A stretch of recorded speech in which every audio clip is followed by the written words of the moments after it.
Chapter 1. The night was dark and full of hostile mobs. Ben could hear them just beyond the light of the torches. He heard shuffling footsteps, the clatter of bones, and in the distance a low, humane moan. Every instinct told Ben to turn around and go back inside, to run away from the eerie nocturnal noises. Instead, he moved toward them. Ben shuddered his fear as he left the small circle of light. The light was cast by torches, and he placed all around the modest shelter. The squat stone and dirt dwelling was not all that impressive, but in the warm yellow hues of the torchlight, it was like a bright and welcoming island in the sea of darkness. Ben hated to leave his little oasis, but even without the torches he could see well enough. The moon overhead was bright and the plains stretched out all around him. Only the occasional tree blocked his view. With a bit of luck and some skillful sneaking, he would be able to avoid the monsters that prowled that night. He saw red eyes glowing up ahead. They were the eyes of a spider on the hunt. He crouched low, stopping moving and staying completely still. He watched for a moment to learn if the red eyes were watching him back, but they were beyond haphazardly dribbling off to the west. Ben went east. It wasn't that Ben was helpless. He had survived his fair share of fights. He was equipped with an iron sword, a shield, and an iron armor. Not the best equipment he ever used, but good enough to give him upper hand against any overworld mob he might encounter. But on a night like tonight, on an open plain like this one, a battle would draw too much attention. Ben might easily be outnumbered or overwhelmed if he was better off staying low and quiet to avoid fights if he could. This would all have been a lot easier than he had been a partner, but things were different now. These days, Ben was less an adventurer, more a babysitter. But he hadn't been doing a great job of that. "Johnny," he whispered. "Johnny, are you out there?" As in response, a low moaning sounded again, closer than before. Ben peered into the gloom standing in the horizon. In the middle of the distance, he saw an outline of a humanoid figure. He couldn't see much detail in the moonlight, but he could see an outstretched arm and a sickly greenish hue of skin. It was a zombie, but was it the zombie Ben was looking for? Ben kept closer before speaking again. "Johnny, is that you?" A growl was an answer, a growl, and a mindless, vicious lunge. Ben attacked instinctively, jumping back while slashing his sword ahead of him. His move kept him out of the zombie's reach, and even the creature took damage. At melee range by the light of the moon, he could clearly see that was not the zombie he was looking for which, lucky for him, actually, he was supposed to keep Johnny safe, not hit him with a sword. This zombie, however, could be fighting with his heart content. Ben laughed, slashed, and then stepped back, careful to always stay out of the mob's reach. After avoiding trouble for so long, he felt good to let loose, but he was rusty. Ben misjudged the timing of his final lunge, and the zombie's clawed stripe struck them against the chest. Ben stumbled back, even though his chest plate, as he felt a flare of his pain. "So rude," he said, slashing out his sword. The zombie collapsed, defeated, and left behind a scrap of rotten flesh. Ben knew it was edible, and his food supplies were running low, but he wasn't that desperate. Not yet. Nearby, another groan sounded. It was as he feared. The battle had drawn unwanted attention. Ben whirled around, sword raised, but just barely stopped himself in time. "Johnny," he said, and nearly cut you in half, Bad baby. The mob standing before him was, in fact, a baby, but not just a typical one. Johnny had been attacked during a zombie siege and transformed into one of the undead. His skin was green, his eyes shone red beneath the heavy black brow. His clothes were dirty and tattered. They were also a lead, which Ben reached for immediately. Johnny growled and snapped at Ben's hand. "Hey, no," said Ben. "Just because your sister is in here doesn't mean you have to be bitey-bitey. Behave yourself." Johnny growled again, but then it was low, quiet growl that sounded like Ben like an apology. Maybe the growl was just a growl and Ben was spending too much time with a company of zombies. Ben had encountered plenty of zombie villagers before, and those encounters usually ended in a fight, one that only Ben walked away from. But a strange and special bond that developed between him and Johnny. It helped Johnny's big sister, Bobby, that somehow been able to teach them basic manners. When they first met, Bobby had hired Ben to help her find a cure for her brother's condition. But they become separated, and the last thing Bobby had sent with Ben was responsibility to keep her brother safe. Ben liked responsibility as much as he liked zombies like the sun, which reminded him, "We need to get back home," Ben said. And it's time he would grab Johnny's lead without any complaint from the young zombie. "The sun will be up soon, so unless you want to wear your special hat," Ben held out a carved pumpkin. When worn his helmet, it kept Johnny protected of the sunlight, but the baby absolutely hated wearing it. As soon as he saw it, he growled and grumbled, pulling on the leaves, trying to get away. "Okay, I'm putting it back in my inventory," said Ben, "but that means we have to go back in the house right now. Baby will never find us to stray too far, and she will definitely never forgive me if you catch fire. I might be able to even feel a little bad about it, too."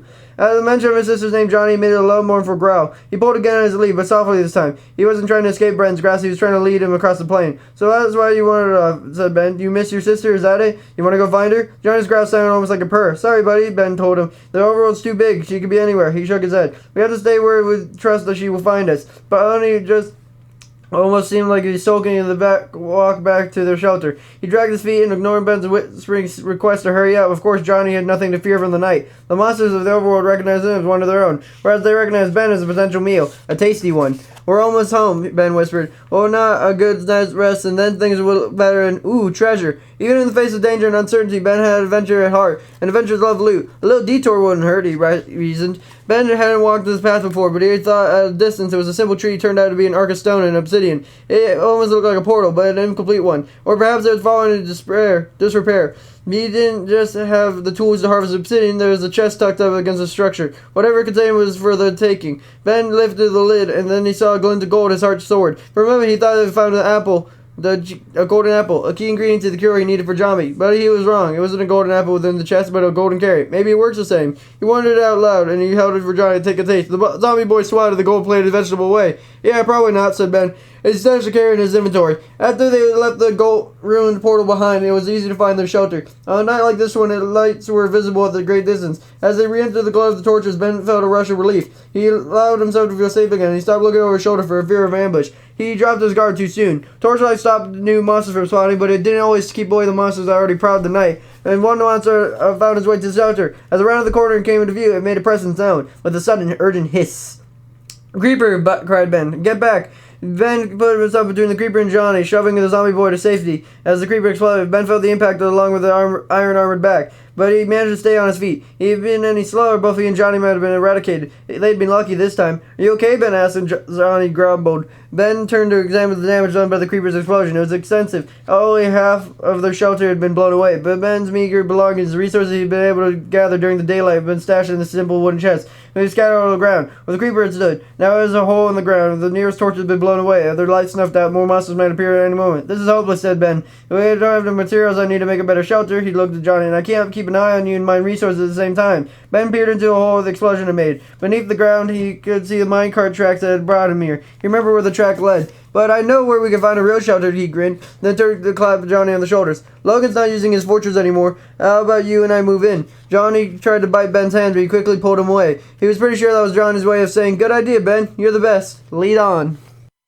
Chapter 2. Far away and on the moon, Bobby had problems of her own. Sunlight was a distant memory and the sleep was a foreign concept. She beat on her feet, marching in the subterranean tunnel floor. She didn't know how long. How long it had been since she had separated from Ben and her brother. How long since she decided to follow her foe as she marched ahead of the army into darkness. She didn't know the answer. But that wasn't what anyone asked her. Bobby was alone, truly alone, for the first time in her life. She thought of her brother. She remembered him as he had once been. A charming, sometimes frustrating, rambunctious little baby who enjoyed jumping on beds and collecting flowers in the village golem. And then she remembered him as he was now, green-skinned, half-wild, and prone to biting. A zombie. And all it was because of the bottomless green of one person, an adventurer named Logan. Logan was ahead of her in the very tunnel. The only one standing between Bobby and her foe was about 300 zombies. Maybe it was only 200. Bobby hadn't had the chance to actually count them. All she knew is there was a lot of them. Logan had gathered them from all over, trapping wild zombies and then using those zombies to infect villagers. Bobby had seen it firsthand. She'd watched her own family, friends, and neighbors been transformed, infected just as her brother had been. And now they were among the great horde of the undead creatures that Logan was leading through his massive, seamlessly endless tunnel. On their way to somewhere. Nowhere good, Bobby figured.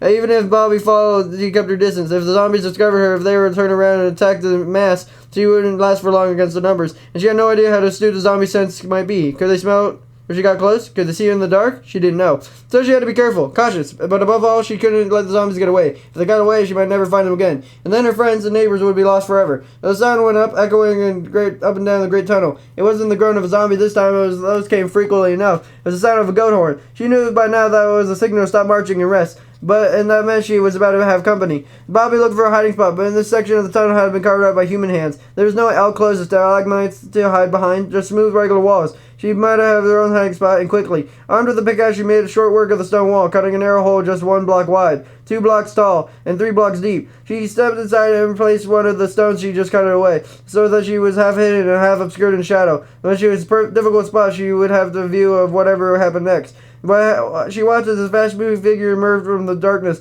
She stayed just beyond the reach of the horde of zombies as he popped fencing all around them. It was far too dark to see in the detail, but Bobby could guess that it was trembling in fear. He wore a full set of leather armor. He clearly knew it was not enough to keep him safe from the horde if it got their hands on him. The figure was named Ben, but this wasn't her Ben, not the friend she left behind to watch her brother. This is the boy he thought of as other Ben. He was the Logan so-called squire, more like a servant, really. It was a job to keep the zombies moving in the right direction. That meant luring them forward with the turtle eggs during the day and laying down barbed wire to keep the mobs from wandering off at night. It must be night then, Bobby reasoned. She was certainly tired enough to rest. She watched as the other Ben hurriedly set the last piece of fence into place, connecting to a stone wall. The leather helmet slipped around his head, and he had to keep moving to get back into place. Dude, what's taking so long? That was Logan, rounding the makeshift fence with a look of irritation on his face. He was wearing armor too, but it was made of diamond. His helmet fit him perfectly. I'm done, said Other Ben. The fence is all finished. It's about time, said Logan. And don't forget to pack it all up in the morning, right? Wood doesn't grow on trees, you know. Yeah, I know, said Other Ben. Logan strode. Wood does grow on trees. That was a joke. Lighten up, kid. Logan smacked Other Ben in the back in the way he looked almost friendly, but it was harder to hit it when he needed to be. Other Ben winced and his helmet tilted askew. Get dinner ready, alright? I'm starving, Logan said, and he turned his head back to the front of the horde. Bobby watched from the hiding place as Other Ben sighed and he righted his helmet from the bed of the furnace and chest. Bobby wished she could have done the same. She briefly considered digging a bit deeper, carving out a proper room for herself with a space for a bed, but the danger was oversleeping was too great. What if Logan's army was done when she awoke? How would she be certain to catch up to them again? In the end, she decided she wouldn't risk sleeping, nor could she risk lighting a furnace. The fire might draw unwanted attention, so it would be a cold dinner again, and a long night punctuated with the moans and groans of the nearby horde. One thing was sure, the sounds of many zombies just a few blocks away were eerie enough to prevent her from dozing off. As she settled for the night, her eyes drifted again to Other Ben. He was organizing his belongings and moving some items to a simple wooden chest. When he pulled a turtle egg from his inventory, nearby zombies went wild, straining at the reach of the wooden fence. Other Ben jumped back as it was uncertain where the fence would hold. He quickly put the egg away. Bobby didn't know why, but zombies really had it for the turtle eggs. They would go out of their way to smash them. But that's how Logan kept his undead army at munch, and they followed the turtle eggs, which Other Ben, frightened out of his wits, carried just out of their reach. Bobby found that interesting. I think I'm hatching a plan, she whispered to herself, and she chuckled at her own pun. Then, sighing, she thought her Ben, would have laughed at that one.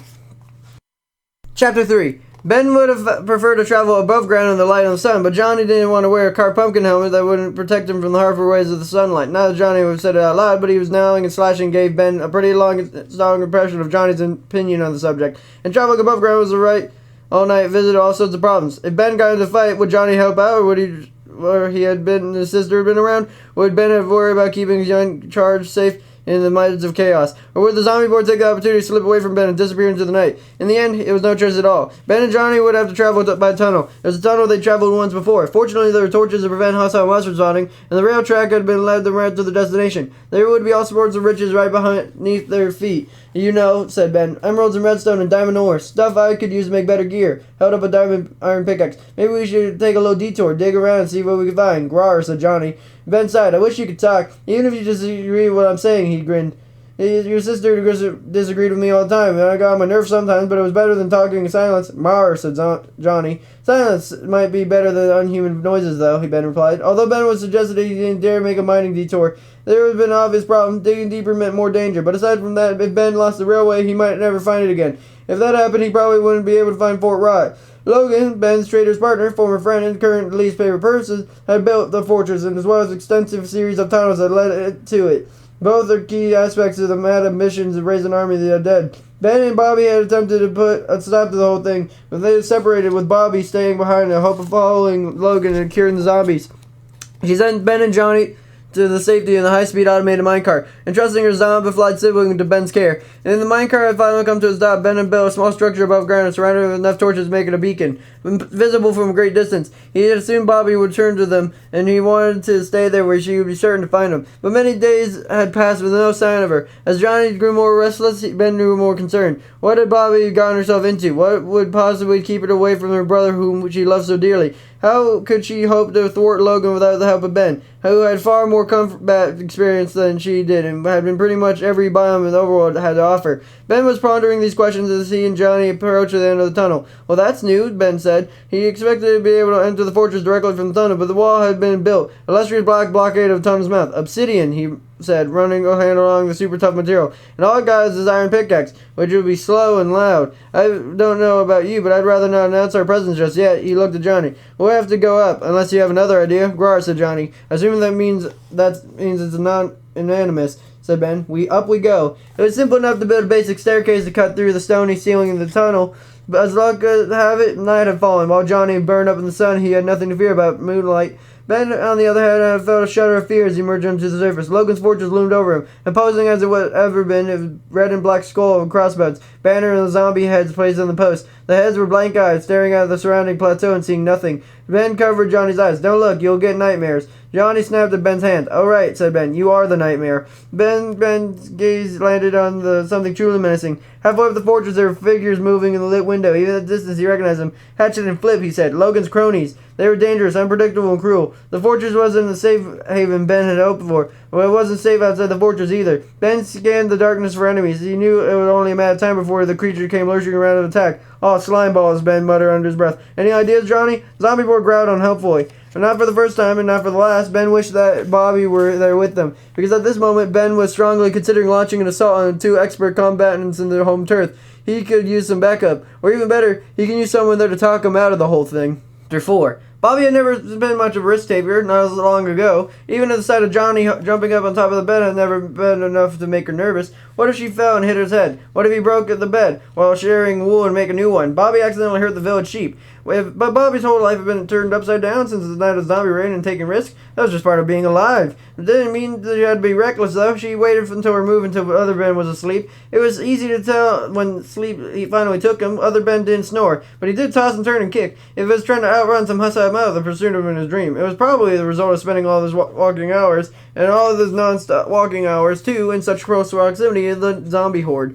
That was the shortest situation that could be made a person anxious. But other Ben was also worried about the wrong things. Zombies wouldn't get them while they slept, but Bobby could. He had no idea that she was so close, creeping steadily closer. Her plan was simple. If she could steal the turtle eggs and other Ben used to lure the zombie swallower, then the horde's march could be stalled. Probably Logan would have to leave the zombies behind until he searched above ground for the new eggs. And while he did that, Bobby would have to work on a more permanent solution. Maybe she'd get the horde to follow her and she could keep them somewhere safe while she sought the golden apples and needed to cure them. First thing first, though, she needed to get those eggs away from other Ben. There had been a sudden flash of movement in the corner of her eye. Something was descending from the ceiling and heading past her, right toward other Ben and the rabble of zombies beyond them. It was a bat. Were bats hostile? Bobby wasn't sure. But she did know they made noise, and the last thing she needed was no other Ben was to wake up and see her crouched in the middle of the tunnel.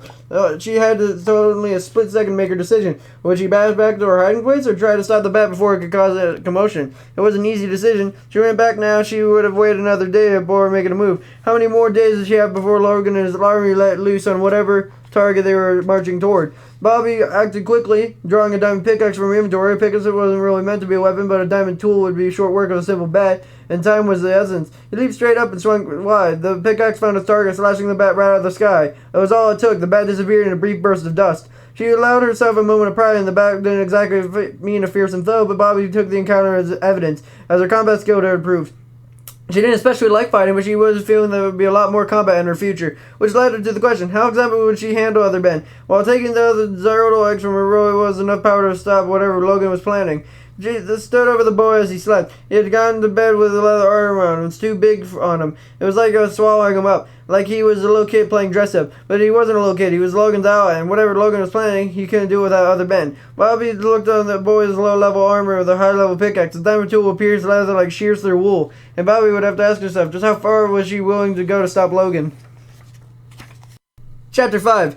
Don't like our odds on this one, Johnny, said Ben. They were standing on a high platform that was outside of Fort Rot. And Ben was peering through the narrow window. The fortress was built right into the side of the mountain, made almost entirely of stone. It wasn't much to look at, but it was rarely artful, but it was well built for defense. Unless Ben wanted to dig through a solid mountain, he didn't. His attack would have to be a direct one. For now, their mission was simply to spy. Ben had built a little platform up against the four outer walls, high enough that anyone coming out of the front gate below would probably fail to notice him. And if Hatchet and Flip looked out of the way of the windows, they would see an empty plateau, not an enemy clinging to the side of the fort. I mean, technically our odds are 2 against 2, Ben continued, but those two are tough, and you're, Johnny growled. I was going to say you're a baby, but you make a good point. You're also a zombie, and Flip and Hatchet are experienced zombie wranglers. They helped Logan amass this army, remember? They only groaned. You're right, I am very good at combat, but I still don't like these odds. Ben couldn't understand the zombie boy's guttural noises, but it made him feel better imagining that he could. He returned to Johnny. It's like this. I imagine I'd get in a fight with those two. First of all, they're better equipped. They have better armor, better weapons, and they probably got loads of food and potions too. Plus, consider their choice of weapons. Hatchet's got an axe of hers, and Flip has a crossbow.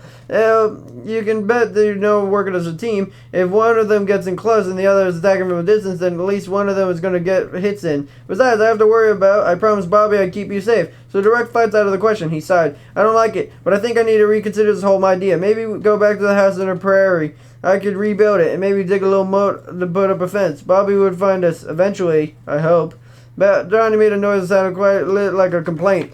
I just don't see the other options we have. At this moment, a door swung open and Hatchet pushed into the room on the other side of the window. Ben ducked lower as he came into view. I swear I heard something. Flip followed her. Like what? This place is empty, other than us. Sounded like a zombie, Hatchet answered. I knew it, said Flip. I knew Logan didn't take them all with him. There's zombies in here with us. Calm down, said Hatchet. You see any zombies in here? They could be invisible, said Flip. They could be ghosts. Don't be ridiculous, said Hatchet. There's no such thing as ghost zombies. Then maybe there's zombies in the walls, said Flip, or in a secret passageway somewhere. This place is huge. I don't think I've seen all the rooms yet. Well, that's true, said Hatchet. There are all sorts of places this troublemaker could be hiding in here, he grunted. We should do a sweep. Maybe sure the zombies are all gone. Sure were a lot of them after all, and things got pretty chaotic before Logan left. Hatchet spoke in authority, and then Ben caught a note of worry in her voice. And that's when he knew he had the chance to beat Hatchet and Flip. Not a direct fight, of course, but they were superstitious. If they were afraid, that was knowledge Ben could use against them. Maybe for once Johnny would help. Ben searched his inventory. As luck would have it, he had everything he needed to make a fermented spider eye, and golden carrot that would come in handy too. As Ben began moving his armor, Johnny looked at him quizzically. Trust me, Ben said. I've got a plan. Johnny, it had to be said, did not look entirely reassured. Chapter 6. Hey kid, Bobby said, low and urgent. Wake up. She shook him for a good measure, but very lightly. He didn't want to freak him out too much. Other Ben's eyes flew open. That was good. He was awake, but his mouth open too, and that would be bad. Bobby quickly covered his mouth with a free hand. Shh, she said. Don't make a sound. She meant it more to polite request than a threat, but other Ben's eyes shifted to diamond pickaxe in her hand. She saw he was afraid. Bobby probably would have anticipated that. After all, she pulled a sleeping boy from his bed, dragged him across the tunnel, and shoved him into a dark claustrophobic hiding spot as she crawled into the stone and dirt. But other Ben was a very heavy sleeper. Don't hurt me, he said. I'm not going to hurt you, Bobby whispered, and he put away the pickaxe. I'm a good guy, remember? Now keep your voice down. Other Ben, look at the new surroundings. You kidnapped me, he said. You good guys that kidnap people? Bobby rolled her eyes. I hardly kidnapped you. We were like 10 steps away from the camp. Look, just want to talk, okay? I thought we better do it this way in a murder horde. And away from Logan, right? Said Other Ben. We wouldn't be happy to find you here. Other Ben lowered his voice. I've been finally realizing the risk Bobby was taking. He's a great fighter, and he has a grudge against you. If he finds you here, he'll destroy you. He would try, Bobby said, striking a pose that she hoped made her look more confident and competent. He tried more than once, and I'm still here. I guess, said Other Ben. Bobby continued.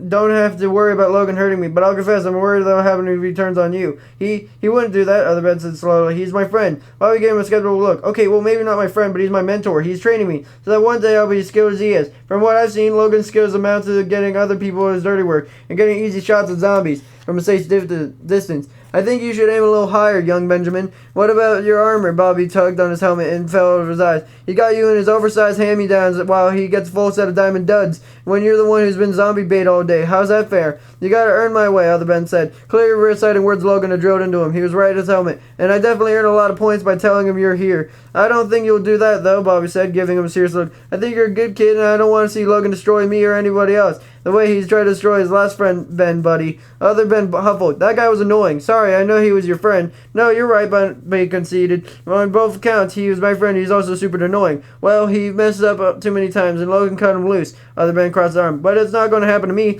I hope you're right, said Bobby, but you should ask yourself what kind of person cuts a friend loose by taking all his stuff and abandoning him in just a night. Other Ben frowned. Just stay out of our way, he said, and he turned to go. You don't want anything out of either of us. I'm loyal to Logan. Don't test me. Other Ben stomped off, his two big helmets sliding around on each step. Bobby didn't call after him. She didn't try to stop him, nor did she try to take the turtle eggs. She had a new plan, a better plan. She figured he was going exactly as intended. She intended to plant the smallest seed of doubt in Other Ben's mind. Given time, the seed will grow. And down here on the march, down here, they had nothing but time.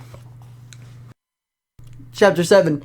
Ben waited until Hatchet and Flip were sleeping. Then he went to work as quietly as possible on an unusual sort of construction project. He started by building a walkway along the exterior of Fort Rod, above the secondary windows and below the ones of the third story. The walkway was narrow, just 2 blocks wide, and extended all around the fortress. Then he enclosed the walkway. He built a hallway of sorts. One with no doors or windows, built right against the other wall of the fortress. It was perfectly symmetrical. It was made of the same stone as the fortress itself, which was abundant supply in the surrounding mountain. If you only looked down for it, you'd never have to know it was there. He left Johnny there and closed the narrow hallway. As Ben prepared to place the last stone, Johnny looked out at him. Though in empty space, Zombie Boy's head was tilted quizzically. "I'll come back for you," Ben whispered. "For now, I need you here where I can hear you, but can't see you." When the face behind a block of stone, stealing Johnny away. The next part of this plan was even trickier. It required the utmost stealth and caution. Ben built his way to the very top of the fortress and entered through the rooftop, tiptoeing as he went. He hoped he remembered where he would find the brewing stand. Ben watched as Flip woke with a start. The boy had turned something, a sound that belonged to the safety of the fortress, or had he only dreamed it? Ben recognized the groggy features of Flip's features, but Flip had no idea that Ben was in the room, watching. "Hatchet," Flip said urgently. "Did you hear that?" "Woo-hoo," said Hatchet, slower to wake. A low growl sounded. "That," said Flip. "You heard that, right?" "It's just a zombie," Hatchet said, turning over the bed. "Just a zombie," Flip echoed. It was a sound definitely coming from inside the fortress. "There are no zombies inside the fortress," said Hatchet. "We looked everywhere. It's probably outside," he added. "But it's daytime," argued Flip. Hatchet sighed, finally giving up and going back to sleep. She planted her heavy feet on the ground. She had slept in armor, boots, and all, and she cast a murderous look in Flip's direction. "I'm sure there's perfectly reasonable explanations," he said. Then another growl sounded. Hatchet jumped out of bed, alarmed. She spun in a circle. "Okay, that sounded like it was right behind me." "But that's what I've been saying," said Flip. "But there's nothing there." "That's what I've been saying," said Flip. And then suddenly a torch fell from the wall. Hatchet and Flip both shrieked in surprise. It took everything Ben had not to laugh. Being invisible sure had its perks. Hatchet and Flip ran for the bedroom into the hallway. Ben followed, invisible to their eyes, and silent as he could be. Unfortunately, Johnny, left alone in the completely enclosed hallway, chose that moment to make more noise. "Grar, it's a zombie," said Flip. Ben knocked down another torch and another. The light hallway dimmed. "It's a ghost," said Hatchet. They stepped away from the falling torches and right into the pressure plate that Ben had hidden in the floor while they slept. All the hallway's many doors slammed open at the same time. "It's a zombie ghost," cried Flip. "The whole horde of them." "Run," shouted Hatchet as they fled down the hallway. Ben followed, knocking down torches and hitting a series of pressure plates so that the doors all shut and then opened and one shut again. His potion of invisibility expired just as a pair bolted out of Fort Rot's open front gate. And then it perked timing. Hatchet and Flip kept running and not daring to look back. And then Ben finally allowed himself to laugh. Chapter 8. The day after Bobby's confrontation with other Ben started like any other day. Bobby watched from the shadows of the other Ben, packed up his thing, and then hurried to meet Logan to the front of the horde. She thought she might look back in the direction after her hiding spot, but she didn't spare a glance. To be fair, he needed all help with both eyes, and the zombies he removed the fencing in order to stay out of their clawing grass. It was a highly hazardous job. The rest of the day was slow, trudging march with Bobby hanging back and just out of range back row of zombies. But when Logan ascended the goat horde calling for a stop of the march, Bobby was certain it was night yet. Why had they traveled such a short distance? They hated to think it, but she'd been wrong about other men. What if she told her out to Logan? She'd have the choice but to fight. While Logan was spoiling for a fight, it wasn't with her. "What are you doing?" hissed other Ben as she reappeared at the back of the horde, replacing his fencing with just taken down a little while ago. "Why are you still following us?" "Because I've got sneaking suspicion you're up to no good," Bobby answered. "The hundreds of zombies were my first clue." The other Ben bit his lip and he placed another piece of fence. He appeared to be debating whether or not to tell her something. "What is it?" Bobby asked. "Why do you stop?" "None of your business," said other Ben. "Stop following us and stop trying to turn me against Logan." He put a piece of fence down more forcibly than necessary. "He's my friend. You're not." At that, he stomped away, heading towards the fence toward the front of the horde. Then Bobby noticed a beam of sunlight in the tunnel up ahead. It was narrow, a shaft shifting from above, as if someone had cut a single block of the tunnel's high ceiling. Logan had gone above ground. Bobby knew she had to follow. Breathing fresh air for the first time in days, feeling the sunlight in her skin, Bobby felt her spirits lift despite the urgency of her mission. The tunnel she had been walking, she knew, had taken them under the ocean and bordered Logan's fortress. She had walked into a completely different continent, right under the sea. She emerged in the jungle, packed thick with towering trees strung as vines. She heard whistling and squawking from above. A parrot? She had never seen one before. She scanned the canopy, then hopped over the steep ridge of better view. The view was more uninteresting than she anticipated. In the middle distance across the high plateau was a tower, impressively tall, made of wood and stone. It was a slanted rooftop, almost appeared to be stretching into the sun. She could figures moving around the various levels. They were people, villagers. Bobby could hardly believe their luck. Villagers meant supplies. They even help against Logan, or at very least a sympathetic ear. So how long of her own, Bobby caved to the company of the other people. She never heard of Vertical Village before, but then a lot of times since leaving Pound Time, how it only made sense that the strategies would be more pronounced there, an entirely different continent. She ran across the plateau as fast as her feet would take her. "Hello," she cried, waving arms. "Hi there." A sound of alarm went up as soon as the figures became aware of her presence. Within seconds, an arrow flew toward her, bending itself into the dirt at her feet. Bobby looked at the tracks. She took a big step back, putting her hands up. She lived with villagers all her life, and she never knew anything aggressive. Even the zombies that attacked her village, the people that knew did not shoot arrows. They fled. Could these villagers be so different? "There's no need for hostility," she shouted up at the tower. "I come in peace." Several more arrows flew through the air, and Bobby turned and ran back while she came. Why does everyone want to fight all the time, she cried. Does anyone ever want to sit down with a bowl of soup and talk? An arrow whizzing past her head, it was only an answer she received. Judging by the angle of travel, it had been shot from the ground level. One of the tower drovers was following her. Bobby jumped from the tree trunk and drew her sword. She could see the pursuer drawing near. Fine, you want to fight? She said, we'll fight. Bobby stepped out behind the tree, holding his sword high. The attacker looked like an average villager, but with gray skin and sleek leather armor. On her back, hoisted right above their head, was a figure who wore a banner and a scowling face. She heard the stories of the people, not villagers, but pillagers, known for their aggression and their vicious crossbows. Bobby felt a moment of doubt. She could prevail in the battle against the pillager. She was about to find out. Chapter 9. Ben found that he quite enjoyed having the entire fortress all to himself. Well, almost all to himself. He let Johnny out of the hallway enclosure by breaking through a second-story wall, and as soon as Hatchet and Flip had fled, now Johnny had run the fortress too. The zombie boy still wore his lead, but Ben decided not to tie him to a post. The place was locked up tight, so Johnny couldn't wander too far. Logan had to empty all of his loot chest before leaving, but the person could carry only so much, and Logan had to be left behind a few more than useful items. Ben found few armor upgrades, used items that would be able to cobble into better shape at a courtyard anvil, and there were plentiful potions and fresh milk and choice cuts of meat, which would be cooked in many furnaces lighting the dining hall. We even found a pristine white bone for Johnny to gnaw on. He didn't care to wonder where the bone had come from. There were a few odd touches, such as a charged creeper head on the trophy room. The courtyard's turtle pen had been emptied of turtles, although some skew had been left behind, and for some reason the pig pen had what looked like some kind of iron fence. Those small oddities aside, the fortress was a tremendous improvement over Ben's previous circumstances. And the bedroom. Since becoming an adventurer, Ben had been constantly on the move, rarely staying in the same place for more than a night or two, building temporary shelters out of whatever pieces of debris he could dig up. His most recent semi-permanent shelter, the last one that was lost to a creeper, had left a lot to be desired. By contrast, Logan's abandoned room was a fine height of luxury, with painting on the walls, lanterns instead of torches, and a soft bed dyed with a peaceful shade of blue. Ben made himself comfortable. It was an easy thing to do. One particular painting sort of creeped him out. However, it was dominated by the image of a skull. He turned away from it, but he couldn't shake the feeling that the skull was looking at him. Uncomfortable bed or not, he never been able to any sleep with the skeletal eye sockets pointed at him. He groaned and lifted himself from the bed, crossing the room. Then he unceremoniously slapped the painting off the wall. To his surprise, there was a hidden compartment behind the painting, a gap in the otherwise uniform stonework. But there weren't many riches or rare weapons stashed away. The only thing in the compartment was a book.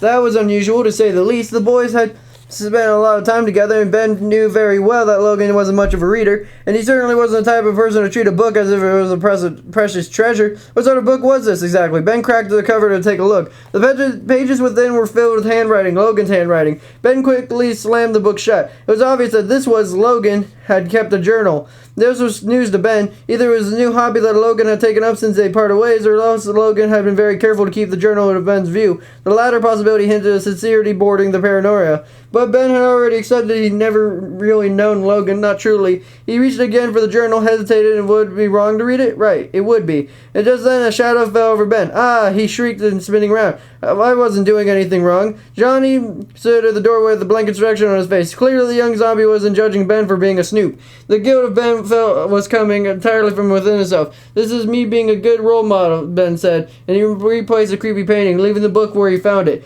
Just remember this when you're being tempted to read your sister's journal. They're private. Johnny emitted a rasping breath. The boy hadn't seemed listed all day, wandering from room to room as if looking for something. Ben wondered, how did Johnny remember? Did he realize that the last place he and Ben had seen Bobby? Did he expect to find her there? Come on, said Ben. Come with me. I want to show you something. He led Johnny to the center of the fortress, now empty chamber where Logan had kept countless zombies penned up. Ben looked up at the balcony in which Logan had kept an eye on the horde. This could almost imagine his old friend looking down at him in disapproval, eager for entertainment of watching Ben battle, to end succumb to a crushing wave of the undead. Ben shook it off, bringing his eyes back to the ground level. He was standing on the very spot Bobby had stood when she went racing down the tunnel to safety. But where she had gone from there? There were several tunnels leading from the central chamber. They all had been blocked off. Ben recognized the tunnel she and Johnny had traveled through, but Logan and Bobby might have taken away any other tunnels. There was no way to know for certain which direction to take, and choosing poorly would mean Bobby would be lost then forever. Ben hoped to see his friend again, and he certainly hoped to return his zombified brother to her care. Raising Zombie was a lot of work. She'll come back, said Ben. One day she'll bust through one of these walls and tell us about her adventures. And I'll bet she'll have a cure for you too, he said, patting Johnny's head. But in the meantime, you and I are going to stay here, where it's safe, where the beds are soft and where we have all the food we can eat. Johnny growled and sounded like a disagreement. I'm sorry, but that's final, said Ben. What do you have to suggest? That we picked a tunnel at random? We got hopelessly lost? I don't know about Logan was planning, but we didn't have any way to find out. Johnny nodded his bow and blinked. His beady little eyes seemed to gaze into Ben's soul and call him rude names. Ben realized his mistake. He did not have one way to learn more about Logan's plans. Oh man, he said, remembering the eerie skull painting and what it hid. I'm totally have to go to read Logan's journal, aren't I? He had a feeling it would have been nice things to say about him. Chapter 10. Bobby gripped her sword. The pillager was drawing near and the drawing back with the string of her crossbow. At this range, their next arrow would miss. All in a rush, Ben's combat lessons came back to Bobby. Then, armed with a sword and fighting ranged foe, the trick was so close to distance, she would have to rush forward and quickly close the gap. It was her only hope of winning this fight. She looked a single step forward. Suddenly, an explosion rang out. An explosion and unhinged laughter. Both came from the direction of the pillager outpost. Bobby's foe turned toward the sound of the chaos, seemingly forgetting all about Bobby. They ran for the outpost, and keeping their distance, Bobby followed. In a short time, Bobby had last seen it. The outpost had descended into chaos. A smoldering hole had been blasted through the stony base of the tower. Bobby's suspended TNT had been sent off, and judging by the arrows littered around, the several pillagers had been caught in the blast. But TNT didn't blow up on its own, and Bobby quickly discovered the culprit. Logan was there. Wading into the chaos, his diamond sword raised high and his shield held out before him. Two pillagers rushed to meet him. Their crossbows raised, but they never had a chance to fire a single shot. Logan careened between them in a glittering blue blur of violence. He hacked and slashed, he darted and jumped, and each time it took Bobby to gas, he fell both of his opponents.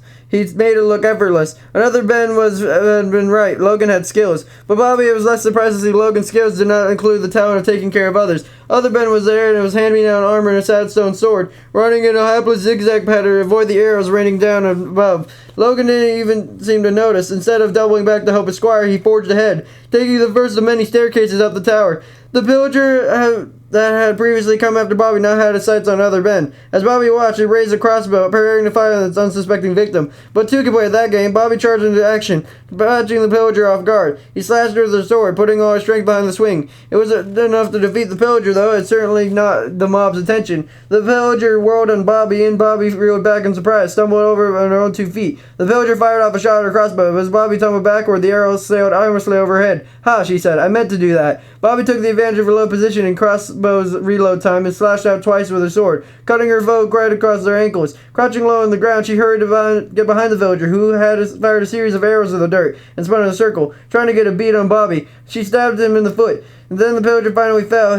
They had left no trace except for a fallen crossbow. It was a dignified victory, but it was a victory. Bobby would take it, and she took the crossbow too. She looked back at the outpost. The assault was in full swing now, and Logan had fought his way halfway up the tower. Other Ben was trailing on the floor behind him. At the moment, he was in a standoff with another pillager, and was going to tell if the young squire the pillager was hopping lightly on his feet, staying just beyond the reach of Other Ben's sword and firing arrows into the boy every time he took another futile swing. How much more could Other Ben take? Would Logan notice in time and come to the boy's aid? Bobby couldn't wait around to find out. He aimed her newly acquired crossbow and fired an arrow at Other Ben's adversary. It struck the pillager right in the back, knocking the bob forward into the rage of Other Ben's sword. As Other Ben finally connected, slashing the pillager into oblivion, he looked up. Even at a distance, he saw Bobby immediately. Their eyes locked, and for a moment she worried that she would call out to Logan. Bobby knew now that he had no hope of taking Logan in a fight, but Other Ben didn't call out. She held Bobby's eyes for a moment, then she nodded, somberly, in thanks. Then he turned to follow Logan into the final battle with the remaining pillagers. It was then he thought it occurred to Bobby. He said she had hit that pillager with an arrow from a distance.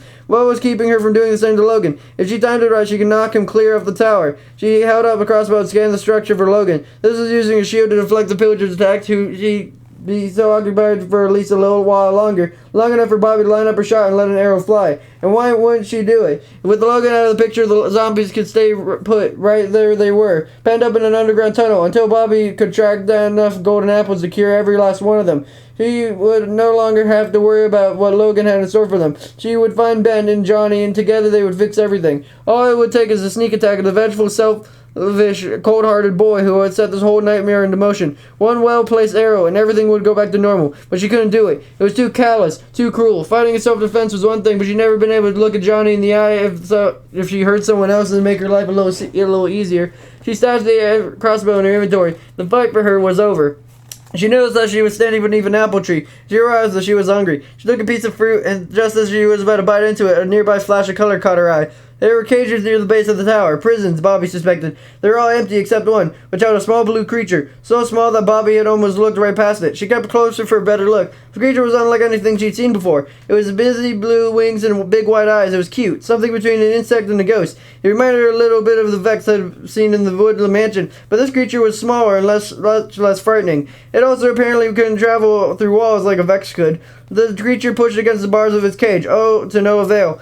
Bobby decided to let it out. Whatever it was, it didn't deserve to be locked up, and it certainly didn't deserve to end up in Logan's clutches. Bobby crept forward, hoping that the small final pillager for its loot, who would keep other Ben and Logan occupied just for a little bit longer. She crouched as she approached the cage, and as soon as she went to reach, she smashed it open with her pickaxe. The creature made no immediate move to flee. It turned its big white eyes on Bobby and cooed. "Are you hungry?" Bobby whispered. She realized that she was still holding a freshly picked apple off her hand, and she held it to the mop. "Here, take it." The creature accepted the apple graciously, giggled, making almost a tinkling sound, and then flew off. Bobby was a little jealous. There was a part of her that would sincerely like to fly away from this place, away from Logan and the pillagers and subterranean zombie hordes lurking just out of sight and never look back. But she would still have the job to do. People were depending on her, and so she found a new hiding spot, close enough to keep an eye on Logan. She was in perfect view of the victory over the final pillager. The outcome of the battle was clear, and this outpost belonged to Logan.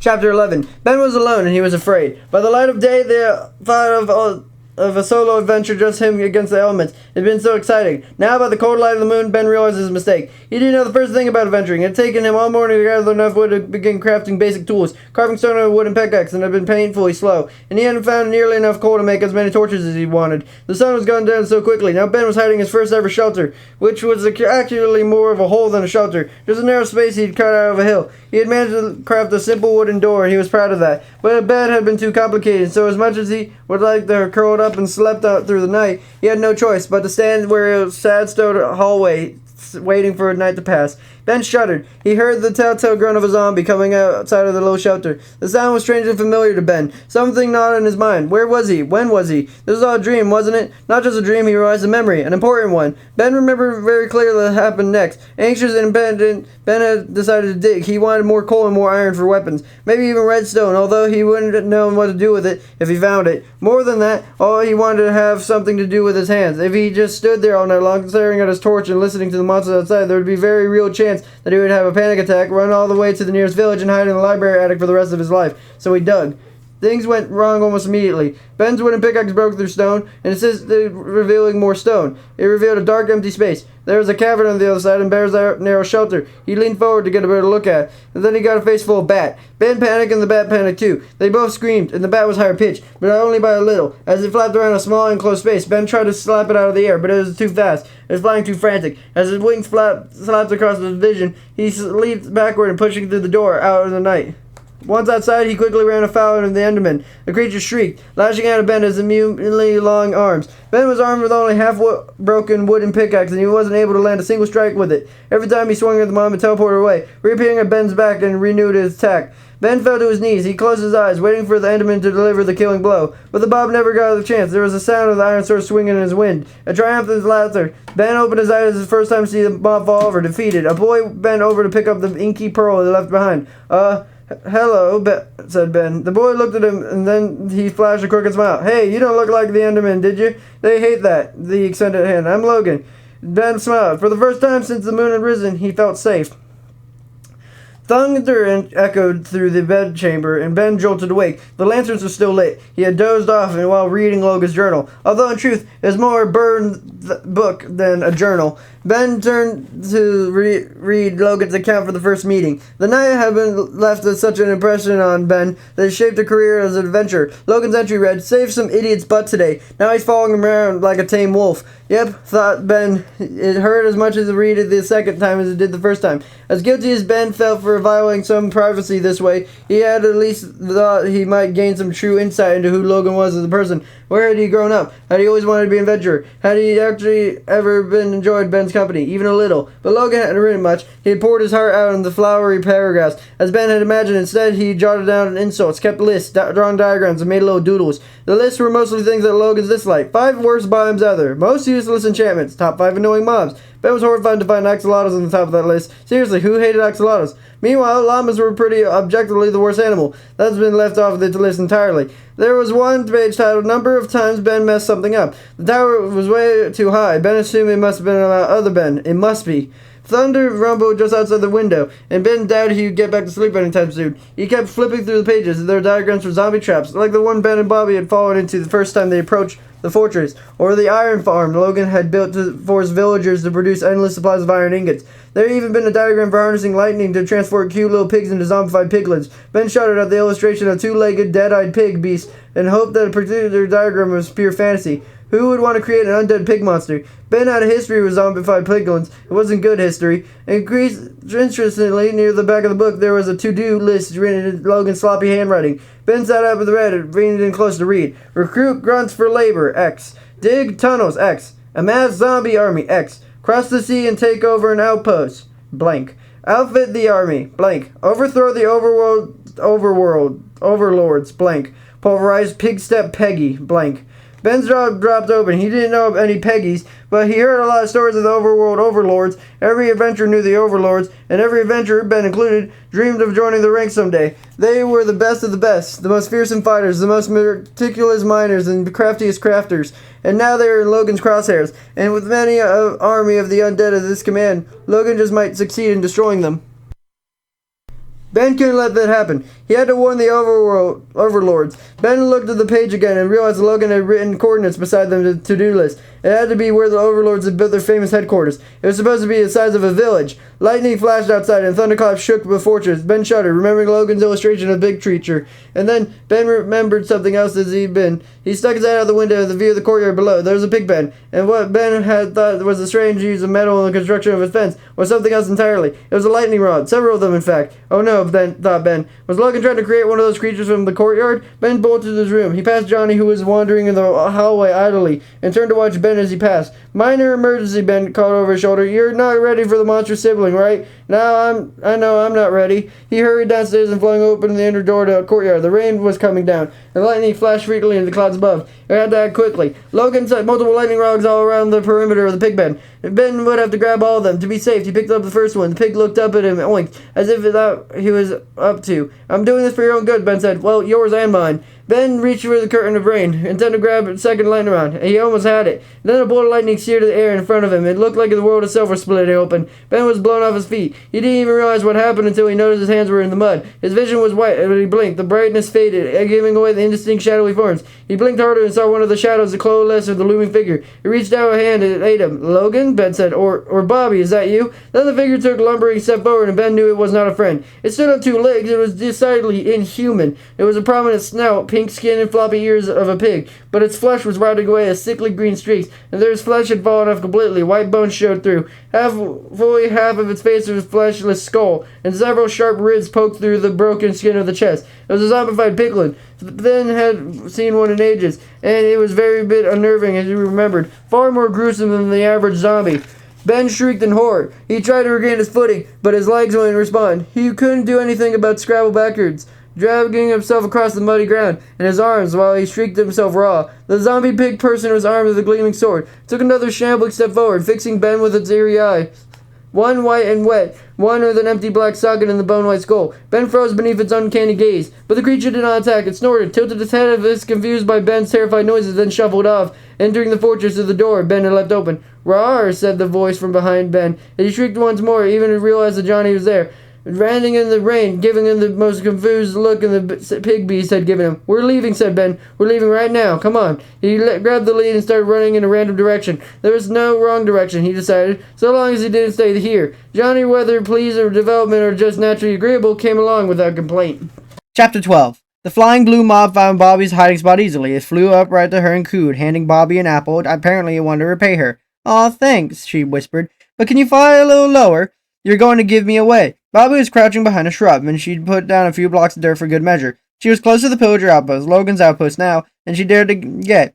She hoped it was close enough to eavesdrop on Logan's scheming. But lucky for her, Logan spoke loudly and often. The boy seemed to love the sound of his own voice. "This is perfect," said Logan. "Did you go to the top? And you could see it for miles in every direction."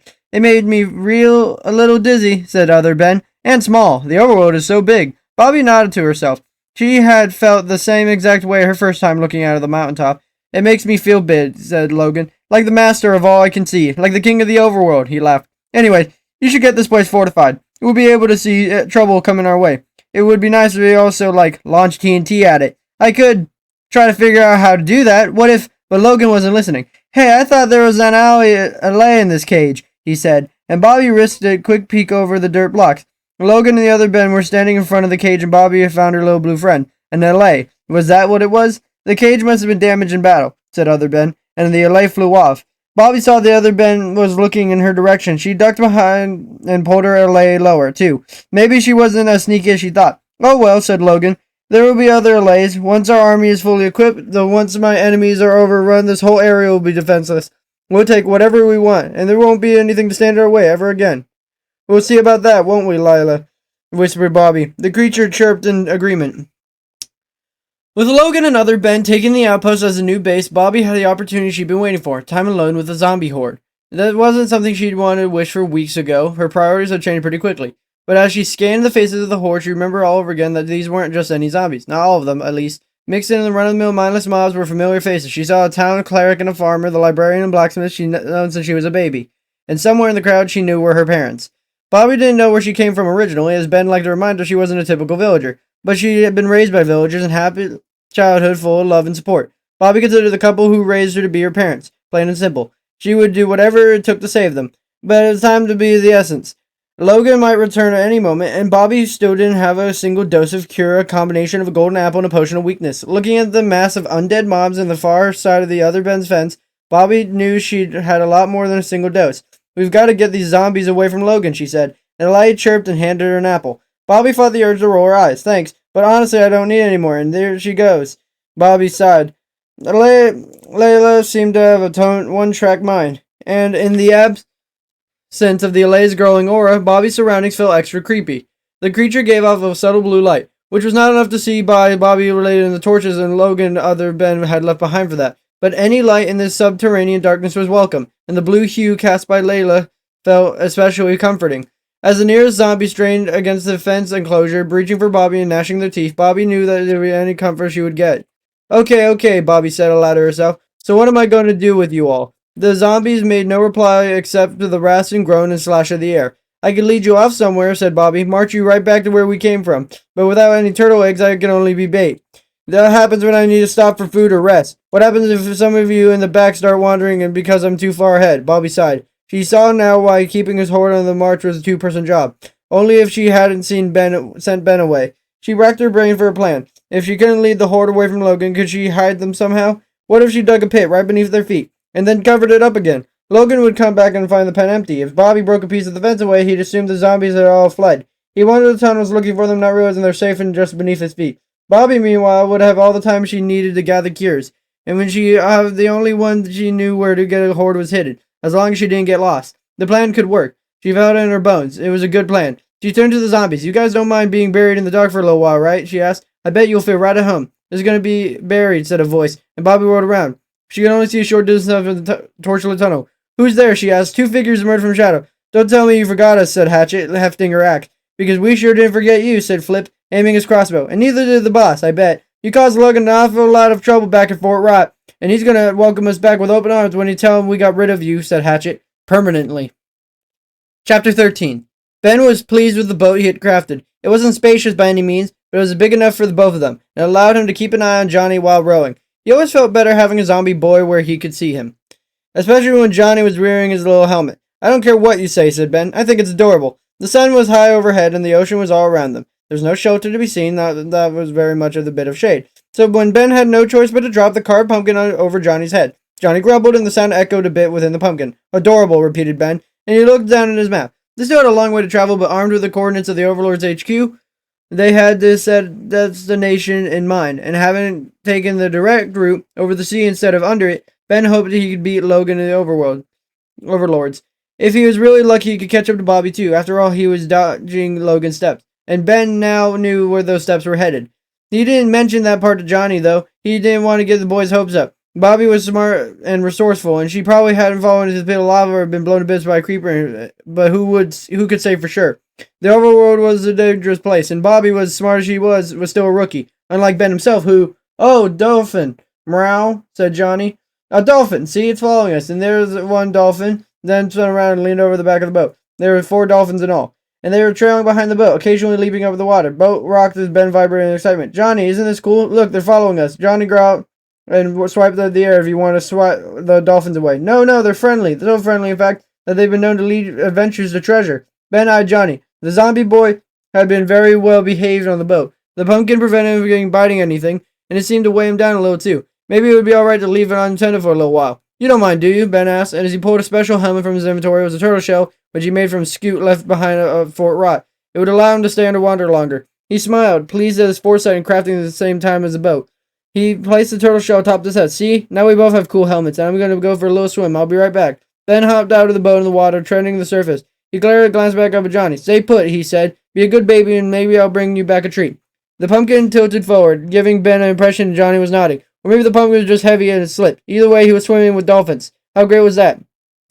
Ben ducked his head under the water and was like blue curtain lifting to reveal the scene of pure fantasy. 4 dolphins swam in the playful loops against the backdrop of swaying seaweed and the colorful coral. Ben laughed, and bubbles erupted from his open mouth, flowing swiftly in the surface. 1 dolphin swam up close. Ben reached out to pet it, but the mob ducked away when the hand swam circles around him. It began to swim off, but stopped and turned to look at him, as if it was inviting him to follow. "Wait for 1 second, Ben," thought the dolphin, and he kicked to the surface to take a breath. Johnny was there, sitting in the boat, just where Ben had left him. "Good baby," said Ben. "Don't go anywhere." And Ben delved once again beneath the waves, determined to follow the dolphin wherever it led him. Chapter 14. Bobby was staring down the shaft of Flip's crossbow when she realized she was going to do something drastic. In the past, she had been Ben's job, but Ben wasn't here, and Johnny wouldn't be leaping out to save her this time, either. It was up to Bobby. The truth was, she did have a plan, but it was a terrible, rotten, no-good sort of plan. She needed a better idea. "So, what have you guys been up to?" she said, cleverly stalling for time. "She's stalling for time," said Hatchet. "Probably thinks she's clever. You want me to put some arrows in her?" said Flip. "Make sure she won't be any trouble." "I figured we'd take her prisoner," Hatchet smiled. "But there's no reason we couldn't put some holes in her first." That decided, Bobby couldn't afford to stall any longer, and hope a better plan would occur to her. It was time to act on the plan she already had. As Flip chuckled at Hatchet's dark humor, his eyes flicked briefly from Bobby to Hatchet and as Bobby's movement.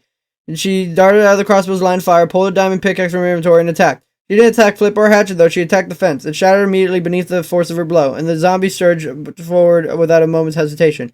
It was the part of the plan that Bobby hated the most. She looked back and see how the others would react to the undead breakout. Flip aimed his crossbow at the nearest zombie, and Bobby gasped. "Zombies!" cried Flip. "They got loose!" Before Flip could fire an arrow, Hatchet knocked the crossbow aside. "Those are Logan zombies, idiot. We have to plug the hole and recapture the ones that got loose." "Right," said Flip. He slashed his crossbow so that he could root through the inventory for an appropriate item. Bobby couldn't wait around for watch the rest. Her distraction had worked perfectly.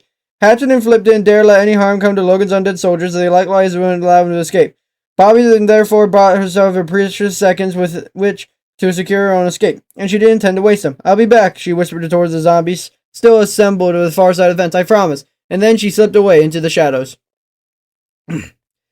As soon as Bobby was out of sight of the Hatchet and Flip, she dug with her diamond pickaxe, carving the side path of the main tunnel. Look of effort. She dug forward for a while and then made a hard right turn, and then zigging and zagging. As soon was dark and she couldn't see her hand in front of her face. She went to place a torch and realized her error. She could dig in random directions all she wanted, unless she had time to dig false paths and dead ends. Then her little escape tunnel would lead her pursuers right to her. So she dug up. Gaining the surface, Bobby ran in the random direction without a tunnel to follow. Hatchet and Flip were unlikely to find her again. Even if they split up, the odds are still in Bobby's favor. She ran for a long time before she felt safe enough to rest, and she leaned against a tree. There was sprucery of the tag about him, not of the jungle tree she expected. Bobby scanned the horizon for Logan's outpost tower. The sun was dropping low in the sky, which told her the way was west. But she didn't want to go west or the other direction. If she could locate the outpost, she could tell her bearings. But it was nowhere to be seen. The sun dipped low in the horizon, casting Bobby's world in deep shadow. In the dusk, realization dawned on Bobby. She was lost. Entirely, undeniably, seriously lost. In the end, freezing and indecision worked in her favor as the night's darkness settled over the landscape and an aura light bloomed at the horizon. At first, she thought it was the moon, but then the moon rose and the glow persisted. She realized the light came from an artificial source. It had to be a village. Bobby could be safe there, at least for the night. She would rest and resupply and come up with a new plan. She pushed off the tree, running in the direction of the distant glow. But the night's mobs weren't going to make it easy for her. An arrow flew past her, and her first thought was to Flip and had found her. But when she turned, she saw something far stranger. A skeletal warrior sitting atop a spider. Bobby quickly hid behind a tree, and the skeleton's next arrow lodged in its trunk. The sight was a reminder of Bobby that she had a shield in her inventory, and she completely forgotten when she had faced the pillager. As the spider rider scrambled around the clear shot, Bobby quickly searched her inventory. She hoisted a shield up just in time. The skeleton's third arrow found her shield instead of her face. Despite the fearsomeness of her enemy, she was determined not to panic. Simple act of holding a shield was a comfort, but she knew she couldn't hide behind it forever. Sooner or later, she would have to go on the offense. Remembering what Ben had taught her, she decided moving closer to the enemy when it was against every instinct that she had. But she didn't have enough arrows in the fight at the distance. She counted quietly to herself on 3. She had pushed away from the trunk, pushing towards her foe, and she had closed the distance quickly, catching the next arrow with her shield as she got into striking range. The spider would be weaker to the skeleton, she guessed, and would be much easier to reach. She attacked it first, unleashing a flurry of hurried slashes. She laughed in triumph as it burst into dust. The skeleton trembled to the ground and recovered quickly. It fired an arrow at her at point-blank range where there was no way to dodge in time, but her shield held, and she pushed forward an unrelenting series of blows. She picked up the bow and followed her adversary left behind. "I'll save this up for Johnny," she said, and lay cooed, reappearing at the side and handing her another apple. Thanks," she said. "I guess I could eat." Layla seemed to be pleased with that and darted off, probably to find more apples. Bobby guessed. It would save her from having to scrounge for food, at least, and allowed her to focus on the task at hand. The zombie approached her from behind the trees, and beyond it, she could hear the spider hissing venomously. If she wanted to reach the village, she was going to have to fight the whole way.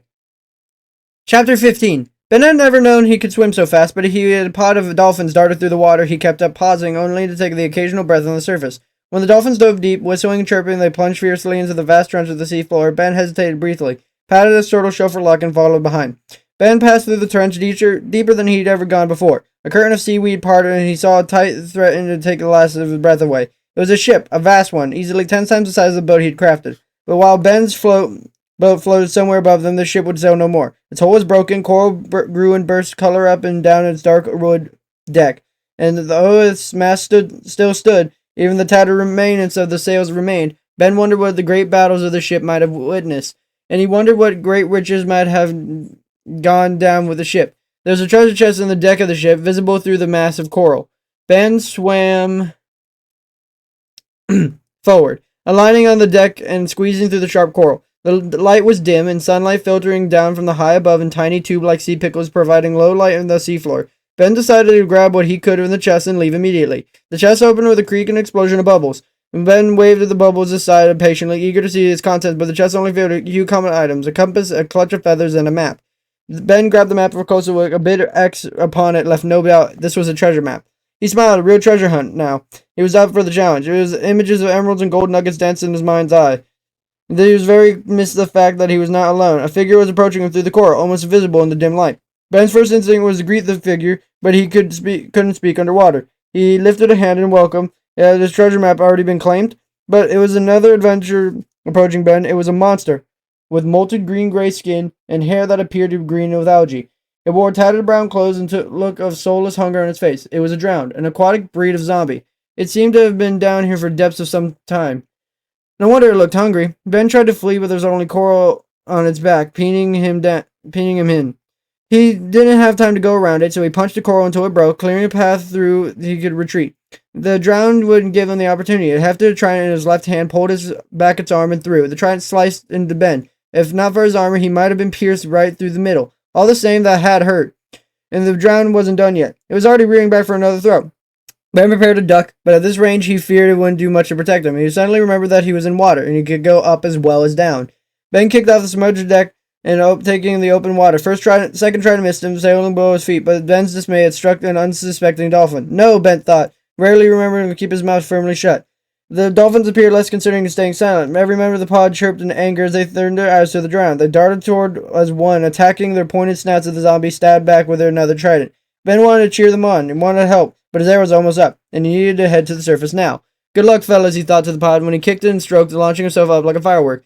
He broke the surface and saw his boat in the middle distance. He was easy to spot on the flat, featureless surface of the water. Swimming over to it, he prepared to hop on board, when he was greeted by a trident pointed right at his face. "Johnny, what's the deal?" he cried, wondering if all zombies suddenly held an endless supply of tridents.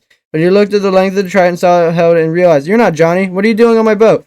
"Bad news for you, lad," said a trident wielder. Ben saw now he wore a black hat bearing a white skull and an unmistakable symbol of a pirate. "It's my boat now." Chapter 16. Bobby had traveled through the night, fighting more than a few mobs along the way. The entire time she had been following the light on the horizon, expecting it could lead her to a village.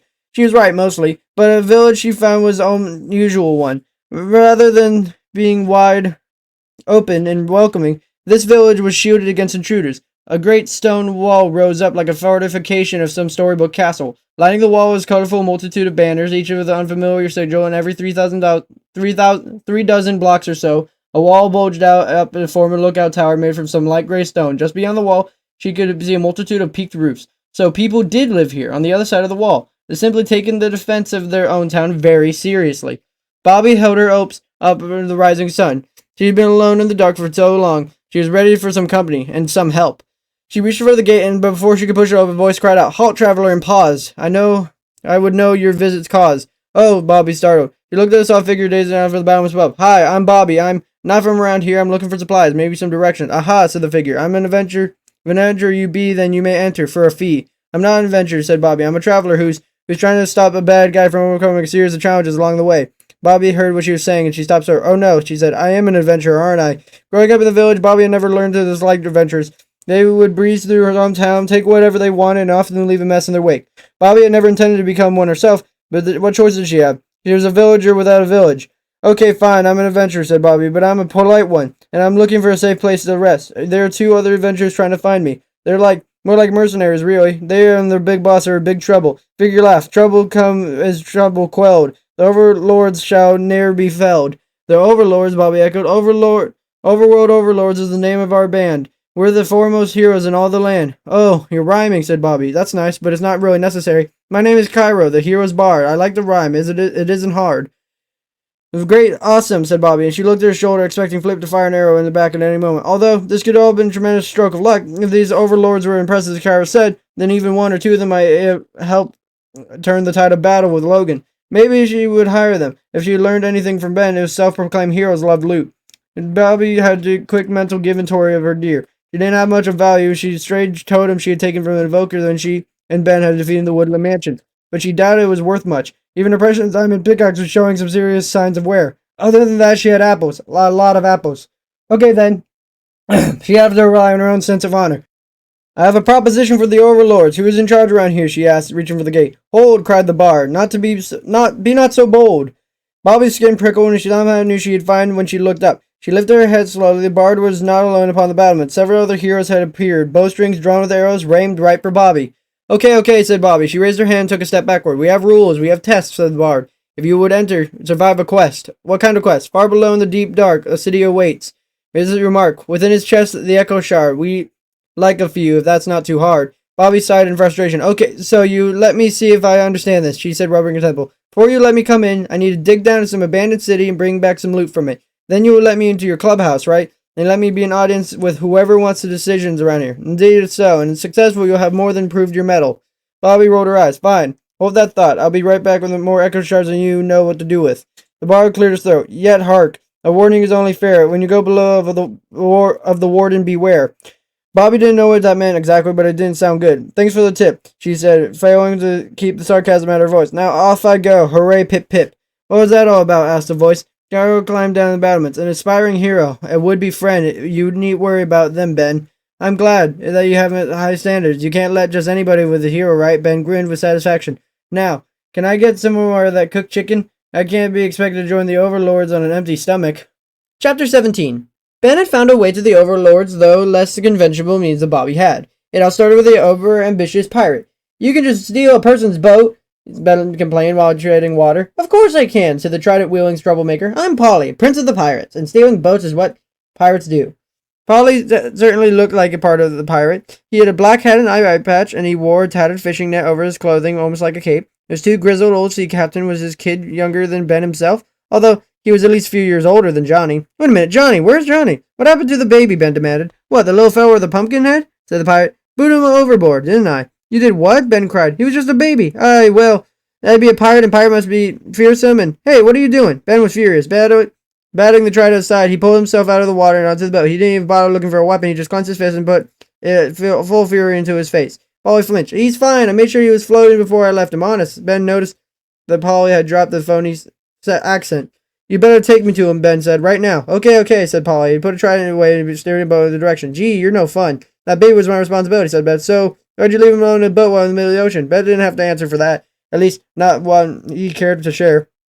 They had found Johnny within minutes. He was hard to miss, and the oversized pumpkin bobbed up in the water like an orange signpost. Buddy, I'm so sorry, Ben said and approached. Johnny grumbled. I know, I'm terrible, Ben said. It won't happen again. I don't think there's room on this boat for all three of us, said Polly. I'm assuming you can swim, said Ben. Come on, this isn't fair, complained Polly. He waved his trident around. I'm a fearsome pirate. You're supposed to give me your stuff. And you can have this, Ben said, and he removed the turtle shell from his head. Striped Polly's hat and dropped the shell onto the boy's head. What's this for, Polly asked, stepping the shell. To make you feel better about doing this, Ben answered, and he shoved the boy overboard. Polly had a terrific splash, disappeared beneath the water. By the time he resurfaced, Ben had already pulled Johnny back aboard and steered the ship westward. Wait, said the pirate, aren't you forgetting something? He waved the sheet of tattered paper above the surface water. Ben didn't know what he saw until he saw the big red X. You didn't. He checked his inventory. The treasure map was gone. You little sneak. We'll find it together, Polly paused. I'm a pirate in need for a crew, and you're an adventurer in need of loot. But this boat isn't big enough for three of us, said Ben. You said so yourself. We can find a nice mushroom island and stow the baby, Polly offered. Johnny mewed and miserable and wet, and Ben looked like the baby up and down inside. He really couldn't consider leaving Johnny behind. He wasn't interested in all the overworld if he couldn't ease his guilt. You're wrong about me, Polly, he said at last. I'm not just another adventurer. It was more important things than loot. If you keep that map, I got everything I need right here in this boat. He patted Johnny's pumpkin affectionately. The zombie boy growled and swiped at him. Come on, Johnny, we're having a moment here, Ben complained. You'll regret this, landlubber, cried Polly, as a piratical accent acted his vengeance. He thrashed in the water and stabbed his trident menacingly into the air. You made a fearsome foe this day. I'll hunt you to the ends of the overworld. Yeah, sure, said Ben. Just be careful where you poke that trident, Polly. There's dolphins around here, and they were not quick of anger. He growled off, calling over his shoulder. And don't steal any more boats. When Ben had taken Polly's pirate hat, he had no idea what would be the key to gaining an audience of the overworld overlords. The coordinates in Logan's journal led to the heavily fortified village where his strange little fellow, dressed somewhat like the jester, called from the battlement. Look at what the tides dragged in. Aye, Kiro, turn thee away, villain. Who, me? Said Ben. I wasn't sure at first what he'd been mistaken for a villain, and he realized that Kiro was eyeing this hat. Oh, wait, this. No, I'm not a pirate, Ben chuckled. I took this hat off some kid. Guy raised an eyebrow. You stole the vestments of a child? No wonder you're so poorly styled. Oh, no, that's not what I meant, Pat said quickly. You realize he'd better put more impressive spin on the story. He wasn't a big deal for the fib below, right? Every hero did it. You didn't let me finish, he said. I stole this hat off some kidnapper. It was just something I was going to say. A really fearsome pirate with a crew of skeletons. I beat them all and took their loot. Carol's eyes went wide for a moment, and then Ben worried he laid it on too thick, but Bard smiled.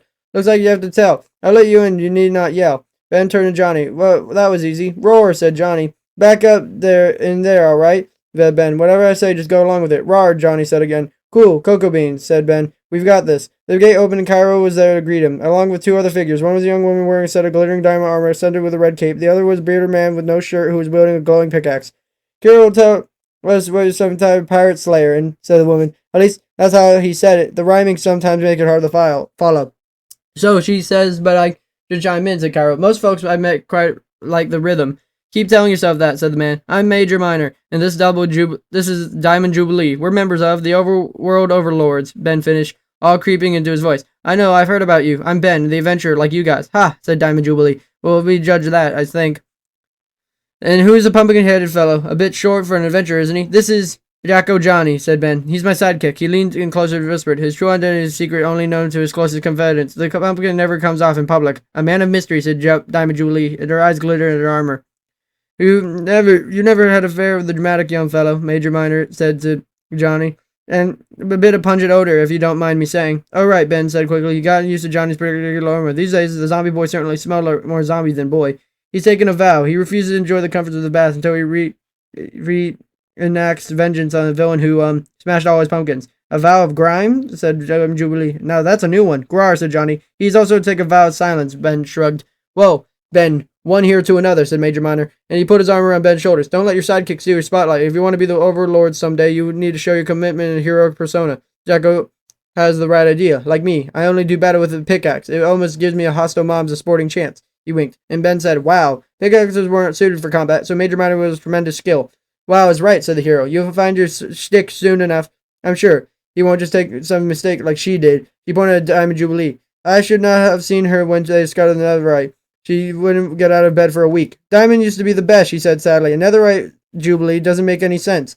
And There's this guy, Major Minor pointed at Caro. Can you imagine deciding to rhyme nonstop? I bet he regrets that close to that gimmick. I certainly regret it. Caro huffed. Major Minor, I must protest. Feel any rhyming is the best. Sure, sure, said the Major, and he steered Ben through the gate. Caro, why don't you fetch some food for our new friends? Don't bother coming up with a rhyme for yes, sir. You can just be on your way. I'll give them the tour.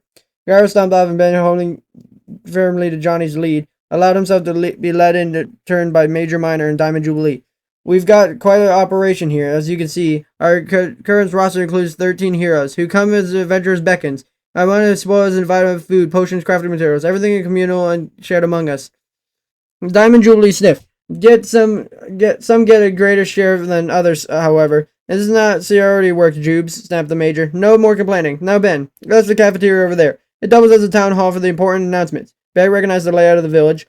It had been a dozen villages just like this one, but overlords have made improvements. The stone wall ringed the buildings in the unbroken circle, and the most obvious as Ben walked the dirt paths. He saw a standard wood building as he went up, graded the stone expansions and obsidian towers. Cover the stone walkways connected several of the buildings, and in the center of the town, a squat obsidian structure stood sharply among the browns and grays of the surrounding buildings. Ben overall's impression was that the heroes had descended on an average everyday village, and they had been taking enormous liberties to make the village their own personal fortress. But the villagers are all still there. They rushed here and there with their errands, outnumbering the heroes 2-1. Major Minor saw him looking. I know what you're thinking. And no, the villagers aren't members of the order. Think of them as support staff. They farm and craft, and we take what we need from them. Isn't that right, random villager? On asking a question, the Major reached out a passing villager, slapping the mob rudely out of the side of the head. The villager grumbled with shock and annoyance, but kept walking. They crack me up, said Major Minor, especially when they're used to use them as target practice. That's cruel, said Ben. Without thinking, and Major Minor and Diamond Jubilee turned to look at them. He felt himself blush. They're only villagers, said Diamond Jubilee. They don't have feelings. Are you sure? Said Ben. I have this friend, Bobby. She was raised by villagers, and they took her in, and she was just a baby. Nonsense, said Major Minor. People are people, and villagers are just mobs. They're just brainless as chickens, or zombies. Ha! Said Major Minor. Great zombie impression, kid. That was spot on. Zombies, thought Ben. Right, Logan had an army of zombies, and for whatever reason, he was planning to set them loose here. The sun was up now, so he could be safe, but as soon as the sun went down... Listen, Ben said. There's a reason I'm here. Of course there is, said the Major, putting his arm around Ben once more, pulling him close. Ben would sort of wish he'd put his shirt on because he was being so touchy. You're here to join the Overlords. No, Wait, said Ben, and the Major Minor's words sunk in. Could I really join you all? I mean, you want me to? Ben's heart swelled. He put a lot of stock in being an adventurer, but to be honest, he wanted the best track record lately. He'd been getting dumped by Logan, replaced by other Ben, and left behind by Bobby. It all left him feeling a little unwanted. The thought of joining the Overlords and their invitation, it was too good to be true. Of course we'd want you to join, said the Major. A triumph adventurer like yourself with our own sidekick, Bane and briny bandits everywhere? He flicked Ben's pirate hat. Diamond Jubilee puts her fists in her hips. That's right. You still got to tell us about the skeleton pirate crew, you know. Ben's excitement faded a little. He did, after all, exaggerate his qualifications by a little. Oh, leave him alone, Jubes. The details don't matter. Major Minor drew him close. Now, the initiation fee is really quite reasonable. Now, how many emeralds do you have on you now? Ben's heart already deflating fell into his stomach. There's a fee to join? A nominal fee, said the Major. Just enough to know that you're legit. And the monthly dues are much cheaper if you pay up front. But didn't you bring in new recruits? Do you keep a portion of their fee? Diamond Jubilee shrugged. It ends up paying for itself, if you can find the right recruits. Tell you what, Bandit Ben. The Major Minor smiled. Yeah, you sound like that name, don't you? How about you stick around for a bit? Eat our food, sleep in whatever bed's free, and give us the answer in the morning. How does that sound? Hello and hi. Did someone say food? Said Cairo as he stepped out in the building that Major Minor identified as the cafeteria. I've some cooked chicken if you're in the mood. Ben's mouth watered. He didn't remember the last time he had a hot meal as he prepared himself to get used to this. Thanks, Cairo, he said, around a mouthful of tender chicken. This is awesome, all of this. The Overlords are everything I dreamed of they would be. Ben shook his head, but it only makes my business much more urgent. The real reason I'm here is to warn you. They're in terrible danger. Cairo laughed. Danger is our middle name. We fear no evil. We fear no pain. Did that rhyme? Asked Major Minor. Slant rhyme, answered Diamond Jubilee. She shrugged. It counts. Please listen, said Ben. There's a guy, this villain, I guess. His name's Logan, and he's coming here to attack this place. Ah, Cairo nodded. Logan. He's known to us. He wished to join, he said. Get lost. That explains it, said Ben. Logan isn't the kind of guy you forgive and forget. He must be out for revenge. Then he should have paid a fee, said Diamond Jubilee. We do have standards, you know, said Major Minor, but I don't think we have anything to fear from Logan. If nothing else, we'll have handily outnumbered. And that's where you're wrong there, of course. They didn't know about the army of zombies, warning about how to give them a chance to prepare. Only even if they believed him. Wouldn't that mean the heroes would destroy the zombies? That was the opposite of what Bobby wanted to happen. He had friends and family members that were in the zombie horde. We need to evacuate, she said. Fighting his threat could be impossible. The thing's lugging his pants. Really super scary. You've got to get out of here. Maybe relocate the tropical biome. I bet the jungle is lovely this time of year. Ha, said Cairo. You think we'd turn and flee? What sort of heroes then would we then be? You have to admit, he's got a pretty sweet setup here, said Major Minor. If somebody comes for us, we'll defend this place like our lives depend on it. Feel sorry for anyone who tried to take what's ours, said Durham Jubilee. Yeah, me too, said Ben, and his heart sank. He couldn't convince his overlords to avoid Logan's attacks. Then they're in for the fight of their lives, and whichever side won, the casualty was going to be tragic. Ben was just glad Bobby couldn't be there to witness it. Although Bobby wouldn't give up so quickly, would she? She'd find some way to convince the overlords to hear her out, and she wouldn't take no for an answer. And maybe she'd eat a lot of free food when she was looking on the solution. Hard to say, but Jen certainly was going to be shied. Is there any more chicken, Cairo? I do my best thinking on a full stomach. In a moment, I'll fetch some more, said Cairo, and at the signal of a fellow overlord stationed atop of the battlements, he hurried back toward the gate. Right now, I must see who is at the door.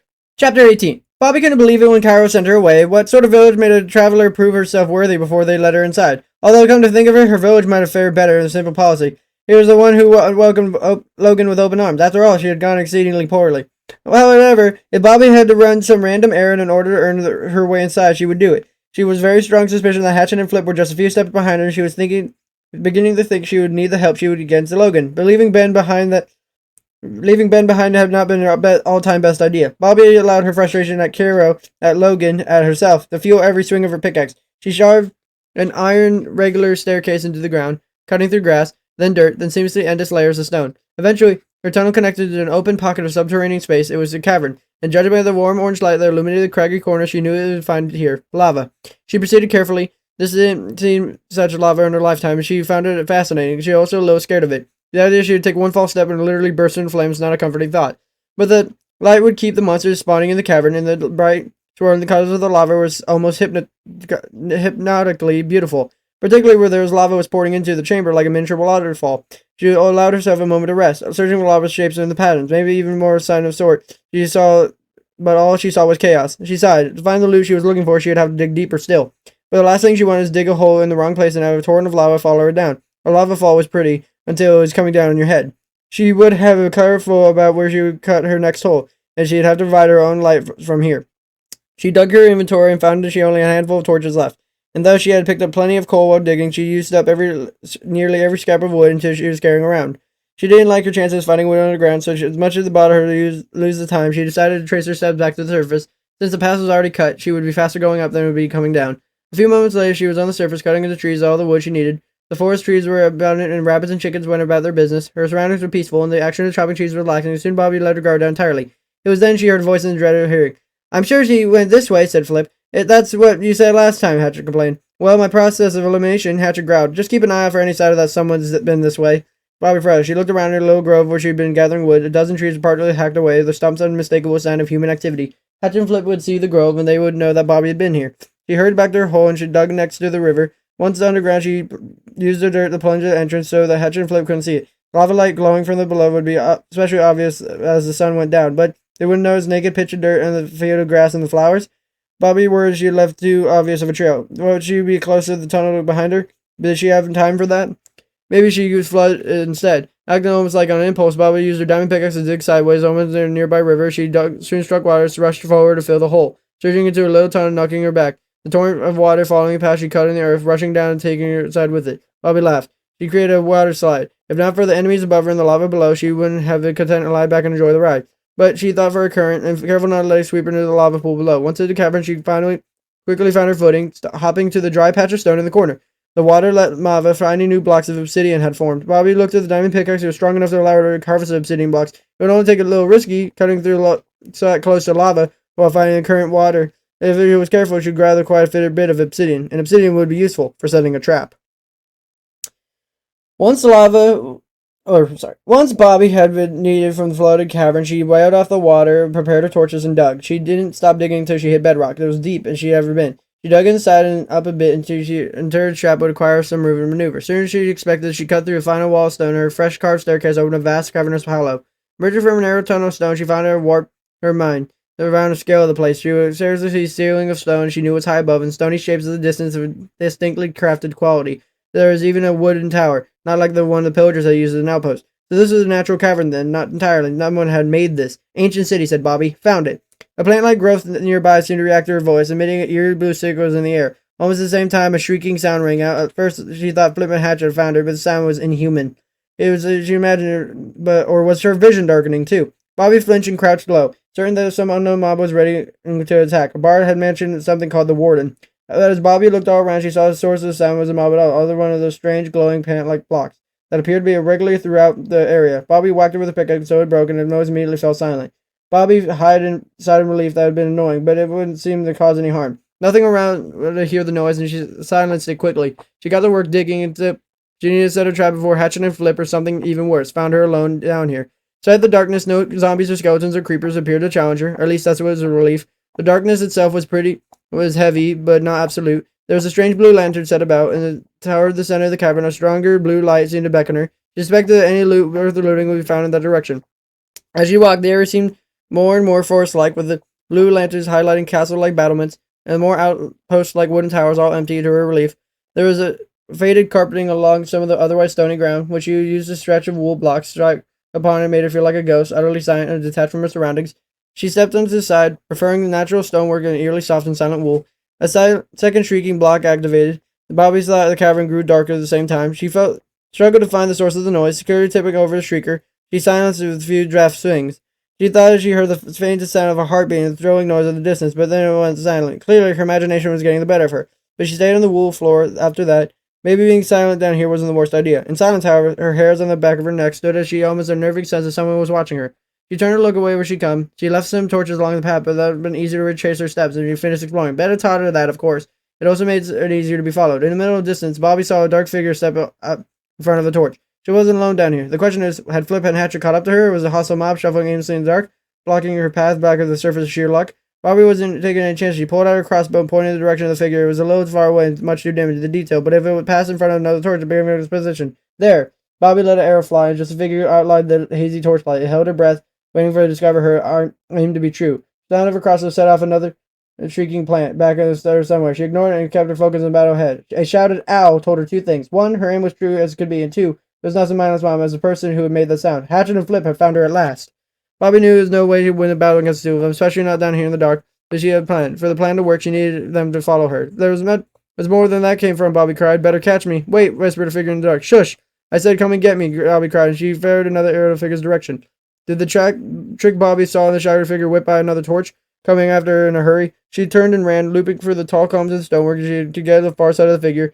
She needed to follow the torchlit path, and she needed her pursuer to follow her. Within moments, Bobby saw a hole as she left in the ground, but the only was because she knew to look for it. She leaped over it handily. Her pursuer was not as lucky, she figured, with a tumble into a hole and landed in the bedrock below his painful thud. Ow, they cried again.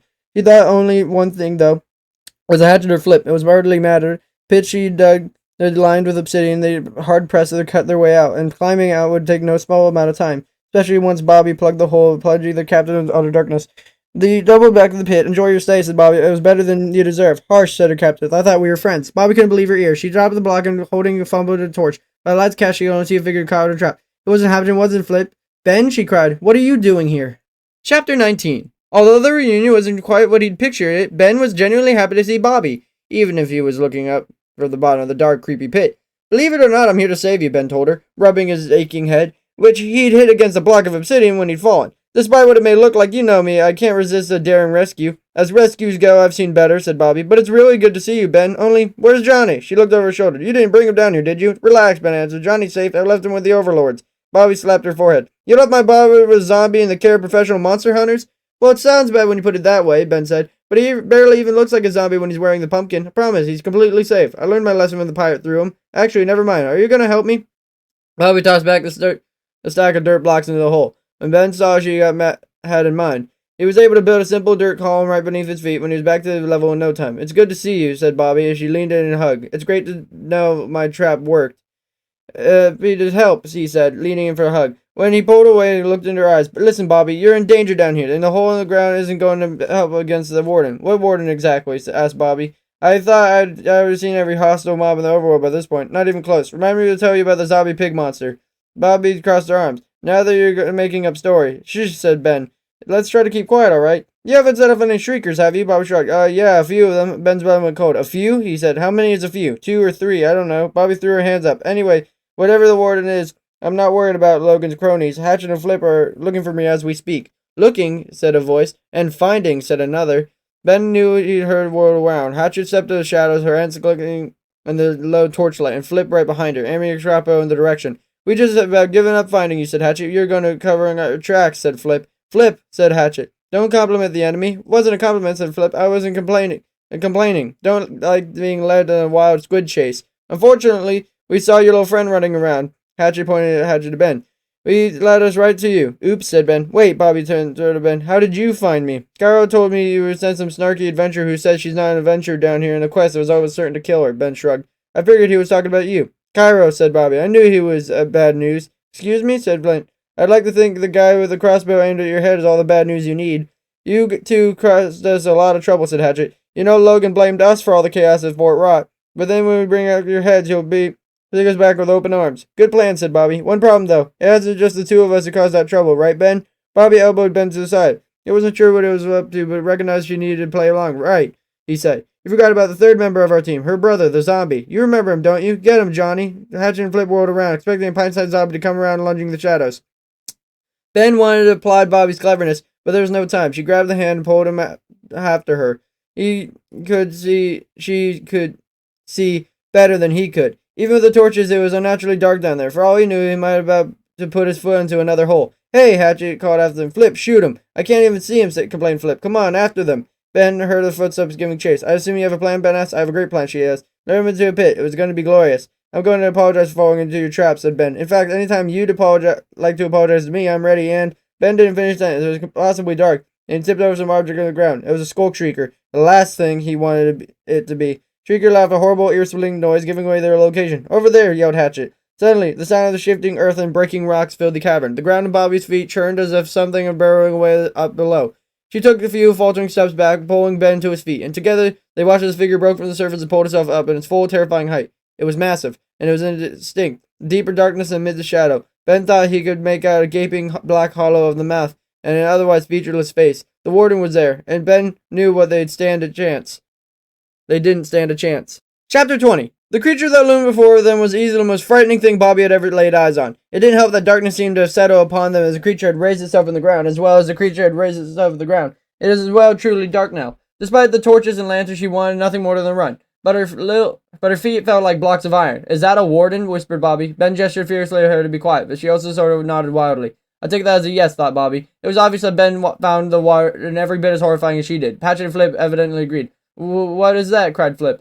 The creature was so close to Bobby it could reach out and touch it if she wanted to. She didn't want to. But it spun around the sound of Flip's voice. It seemed to sniff the air as if it could smell them and not see them. Was it blind? Did it not even know she was there? Bobby sighed loudly in relief, then quickly covered her mouth. Too late. The warden whirled back in her direction, sniffing furiously.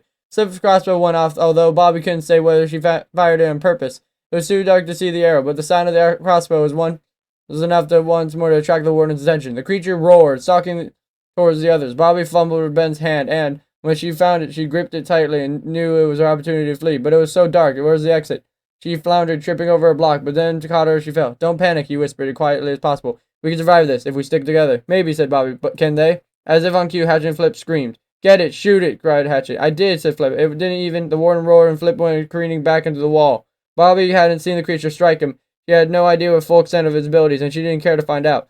She allowed Ben to pull her in the opposite direction, deeper into the ancient city. Dark columns loomed above them, and Bobby ducked behind for cover. We can't just leave them, Bobby whispered. Yes, we can, Ben whispered back. Ben, that thing will destroy them. What if I promise to host every tasteful memorial service at Bobby's withering book? Then Ben sighed. Fine, you know, I forgot how bossy you are. You say bossy, Bobby said. I say natural leader. She pulled her crossbow in her inventory. She had only a couple arrows left. I don't think it's going to do much damage, Ben warned. I agreed, said Bobby, but I'm hoping it'll make some noise. Bobby let an arrow loose, aiming for the direction of the skull sensor block. Her plan was a simple one. Activate the sensor with an arrow set out the shrieker and would draw the creature's attention and allow Hatchet and Flip to sneak away. But she was too close, and her crossbow was too loud. She whirled away from Hatchet and Flip as she hoped, but it seemed to draw a bead on her and said, Run, Ben hissed. Come on. This time, Bobby didn't resist. She let him pull her hard to the city. The empty battlements looked down at them, making Bobby feel strangely exposed. Anything could be up there, watching, lying in wait. but a sound of sniffing. She knew the threat behind her, closer than she'd like. Ben closed an open doorway at random. Bobby heard the click of the pressure plate, and the hidden compartment slid open.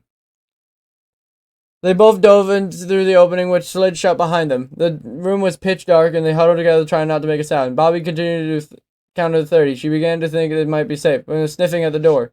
Bobby gasped as the warden roared. Ben cut through the firewall, and eerie blue light flooded through the room. It was the warden burrowed up at once more from the ground. They emerged in for what felt like a central area, almost like a courtyard, but imposing ring structure looming above them in the monument. It looked to Bobby almost like a gaping maw, or a dead portal, lit from below by a bed of blue flame. Ben dove for a treasure chest. Really? She said now? There might be something, he cried, and then raising a stack of snowball in the air, he cried, aha! The warden rounded up the corner, roaring. Up, said Ben. Build.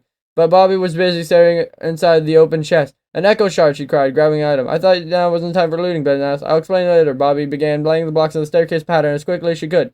The warden approached steadily, but within moments there was a high enough to be out of this immediate reach. Ben broke through the blocks behind them, leaving them on a floating platform, but were they safe? Ben huddled a few snowballs, but she saw she had in mind a variation of her idea from before, but snowballs would be much quieter than a crossbow.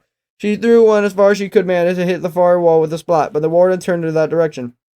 When Ben threw another snowball in the same direction, the warden roared, then stalked towards the sound it heard, sniffing the air.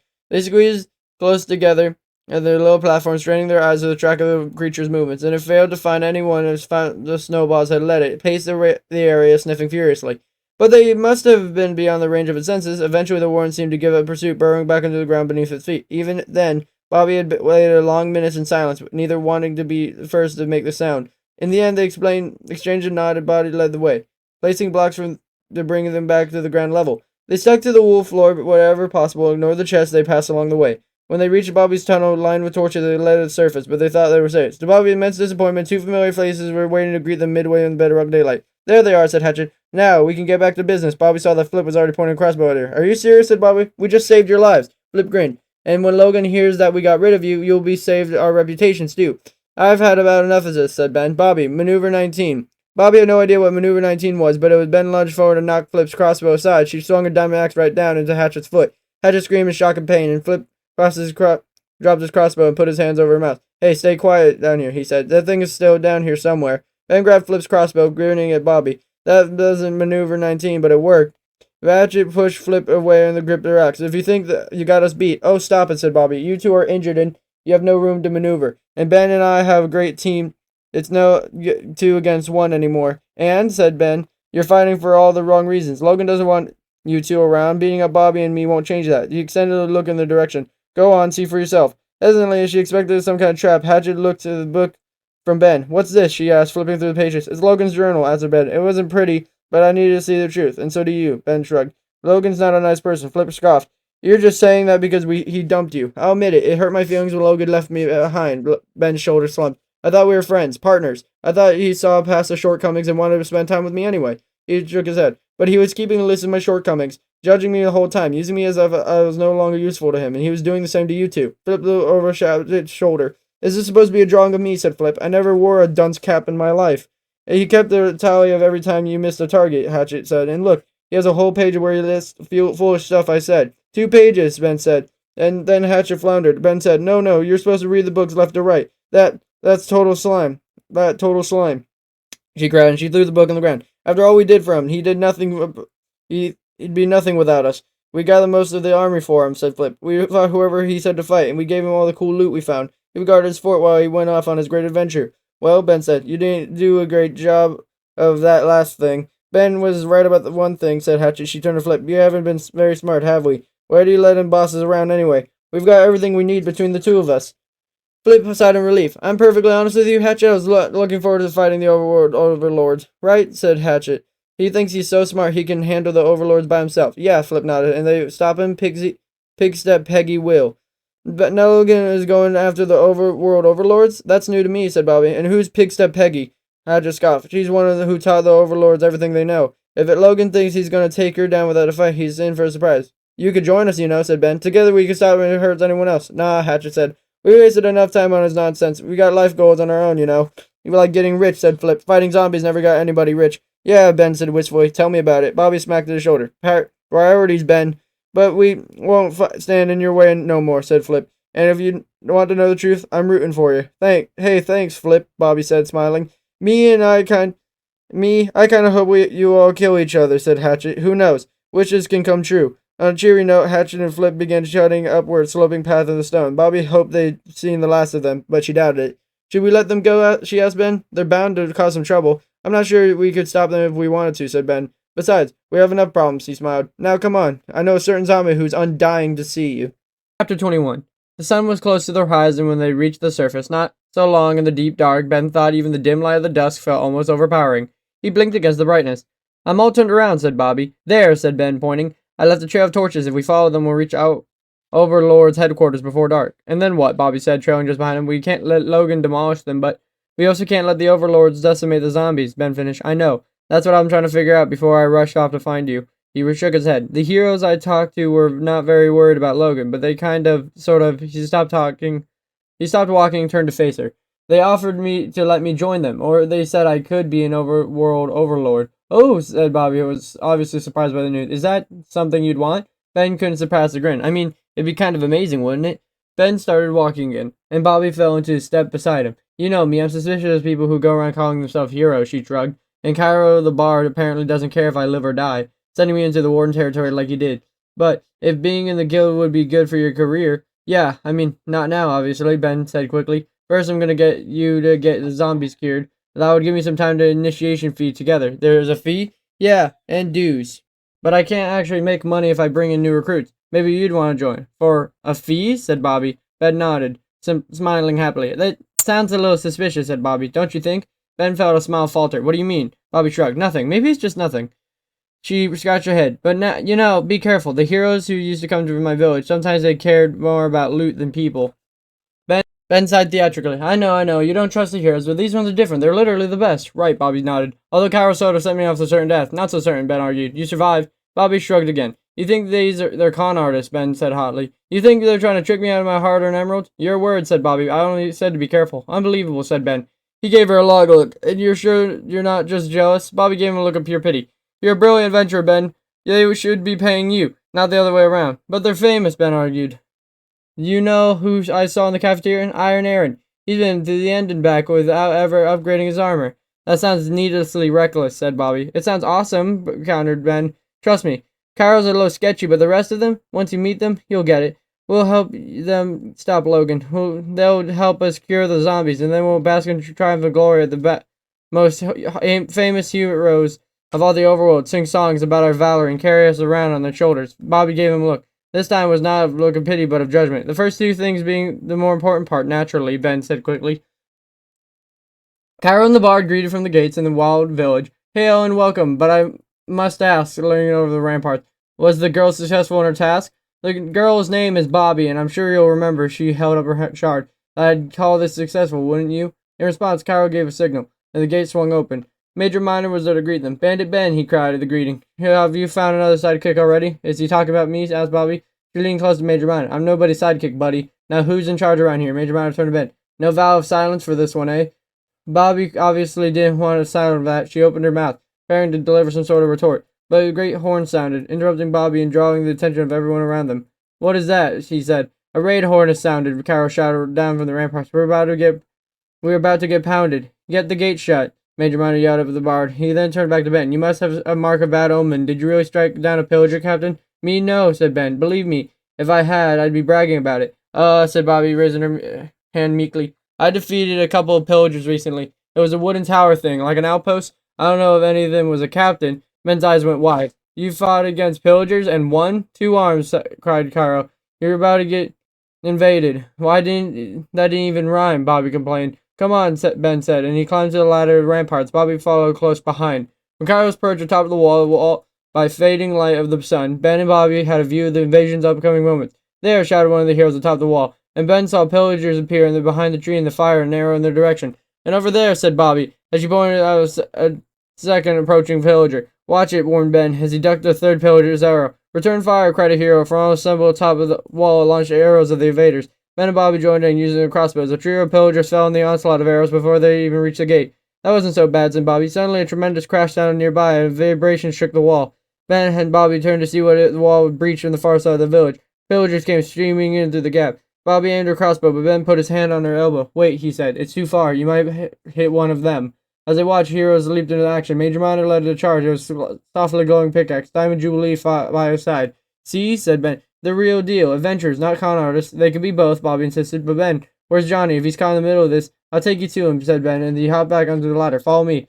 Ben led Bobby through the village. For now, the fighting was contained in the perimeter. Heroes ran towards the chaos and villagers fled from it, returning to their dwellings. In the sunset, Bobby abruptly stopped running. Did you hear that, she asked. Hear what? Ben replied, and strained to listen. Bobby was right. There was a strange and urgent sound. It was barely audible beneath the noise of battle. Literally beneath it. Digging, he said, his mouth dropped open. Someone's digging up from underground. If the warden followed us... Not the warden, Bobby said, and he grimaced. Curse it.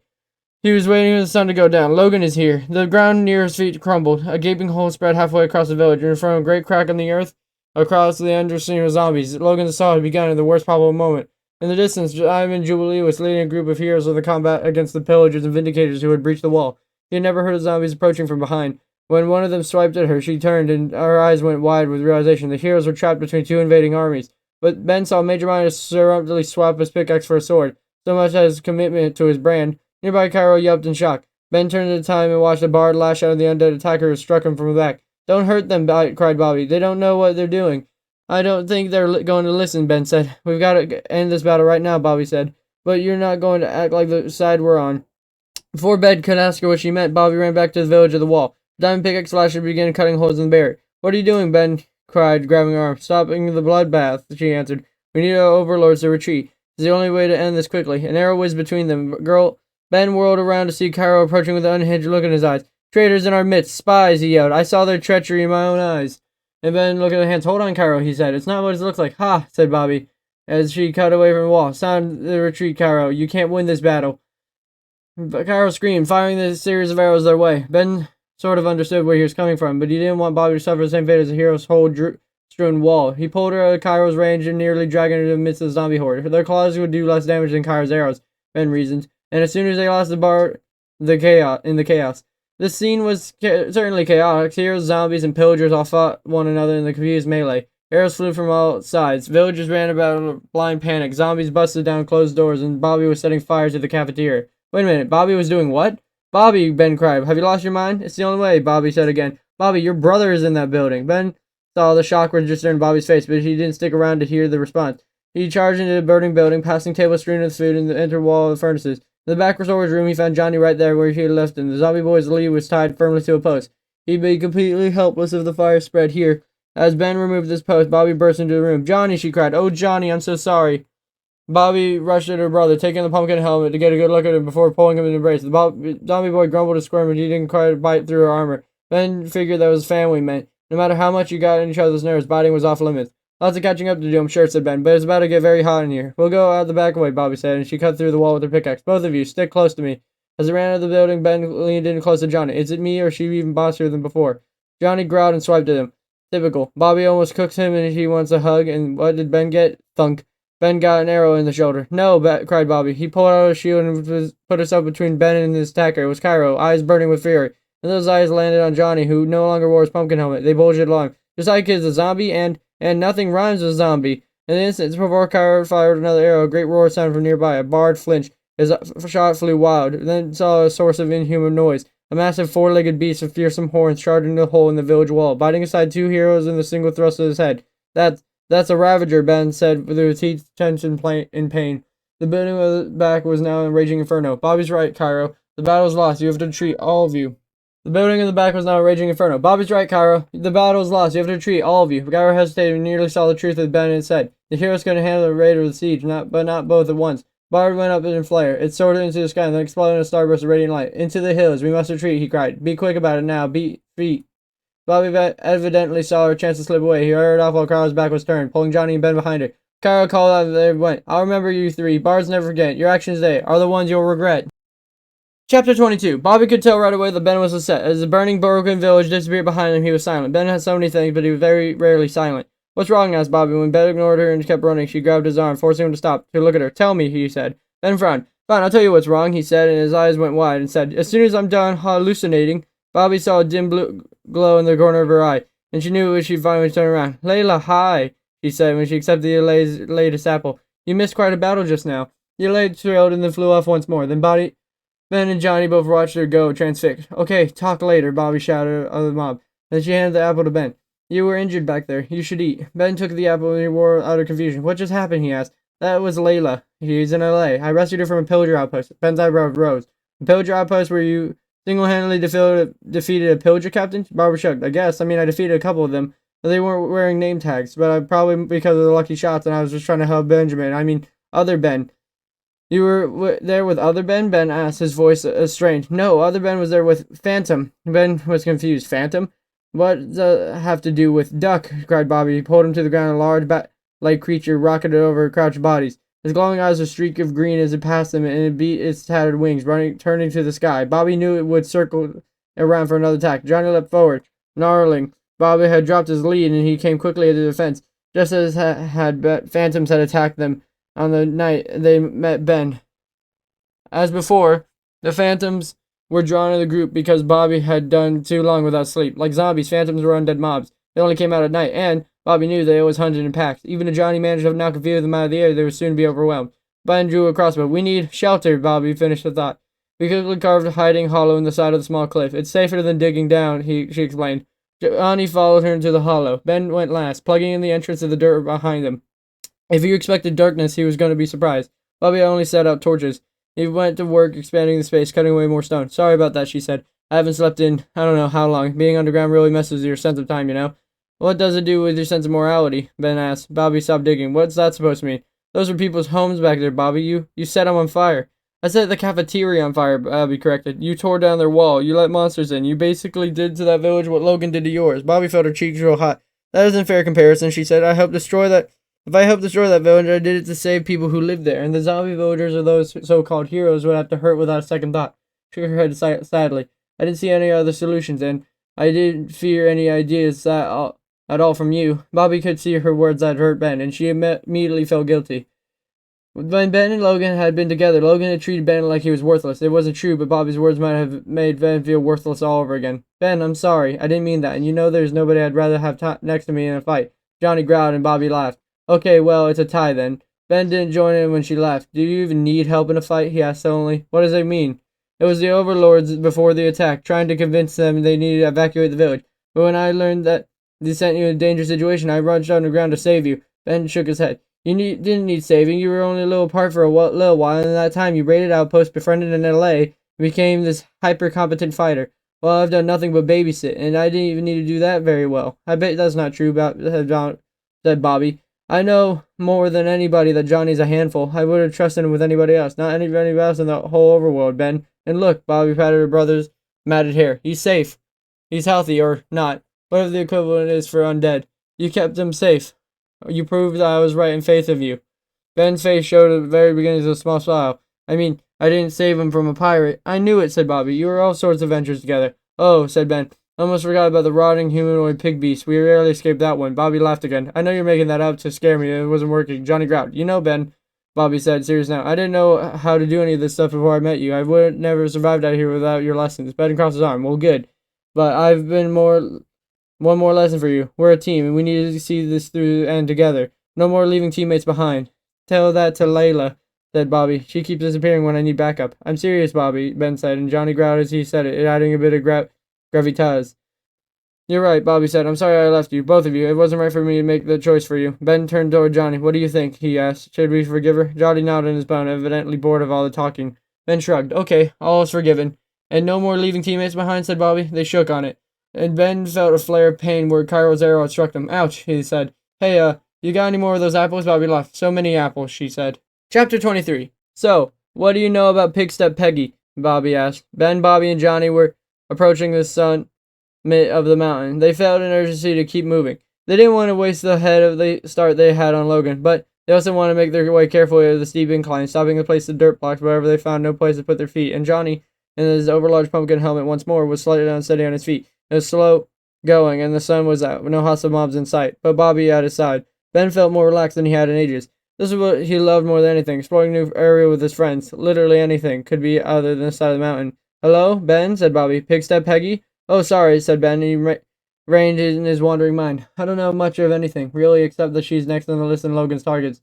He shook his head. We must have done something to anger him, or embarrass him, said Bobby. The boy does not deal with rejection well. Who does? Ben said lightly. At least we wrote down the coordinates of the targets, so we know where to go. Ben placed a dirt block, testing in the foot before using his bridge. Anyway, I asked Cairo about Peggy.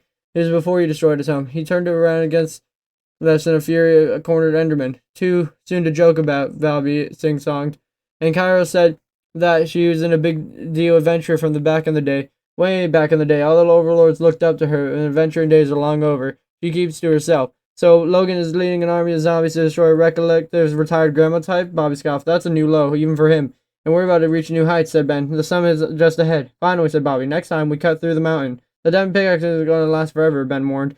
They were quiet in the crests of the peak. Ben expected to see a great expanse of greenery spread out below them. They expected to accept Peggy's home to be a little dot nestled among the fields of flowers. Well, that was not what they saw. It's a volcano, Ben whispered as he peered over the edge of the lava far below. It's a volcano with a building inside it. That can't be what we're looking for, said Bobby. Ben, check the map. The coordinates are right. That's where Logan expects to find Pickstep Peggy. But I was expecting a cozy grandma cottage, said Bobby. Not a haunted death fortress suspended above a roiling pit of lava. It's a little intimidating, isn't it? Ben said lightly. Although sun was up above, pouring sunlight directly into the volcano, the structure was so dark that it almost seemed to swallow the light. It's not too late to turn back, Bobby sighed. It is kind of too late, though. Come on. She grabbed a hand, pulling him over the rim of the volcano purposely as she pulled Johnny on his lead. We're gonna save the sweet old lady if the last thing we do. Ben groaned. The last thing they did. He wished Bobby wouldn't have fate like that. The squat black fortress grew more frightening the closer they got to it. It crouched to the volcano like a great spider in the tiny stone walkway suspended above the lava like webbing. The way down was steep, and the more than once Ben thought off the waves of vertigo. It was treacherous descent and forced him to crash as they moved slowly forward. And the longer it took, the more time Ben had to doubt the entire endeavor.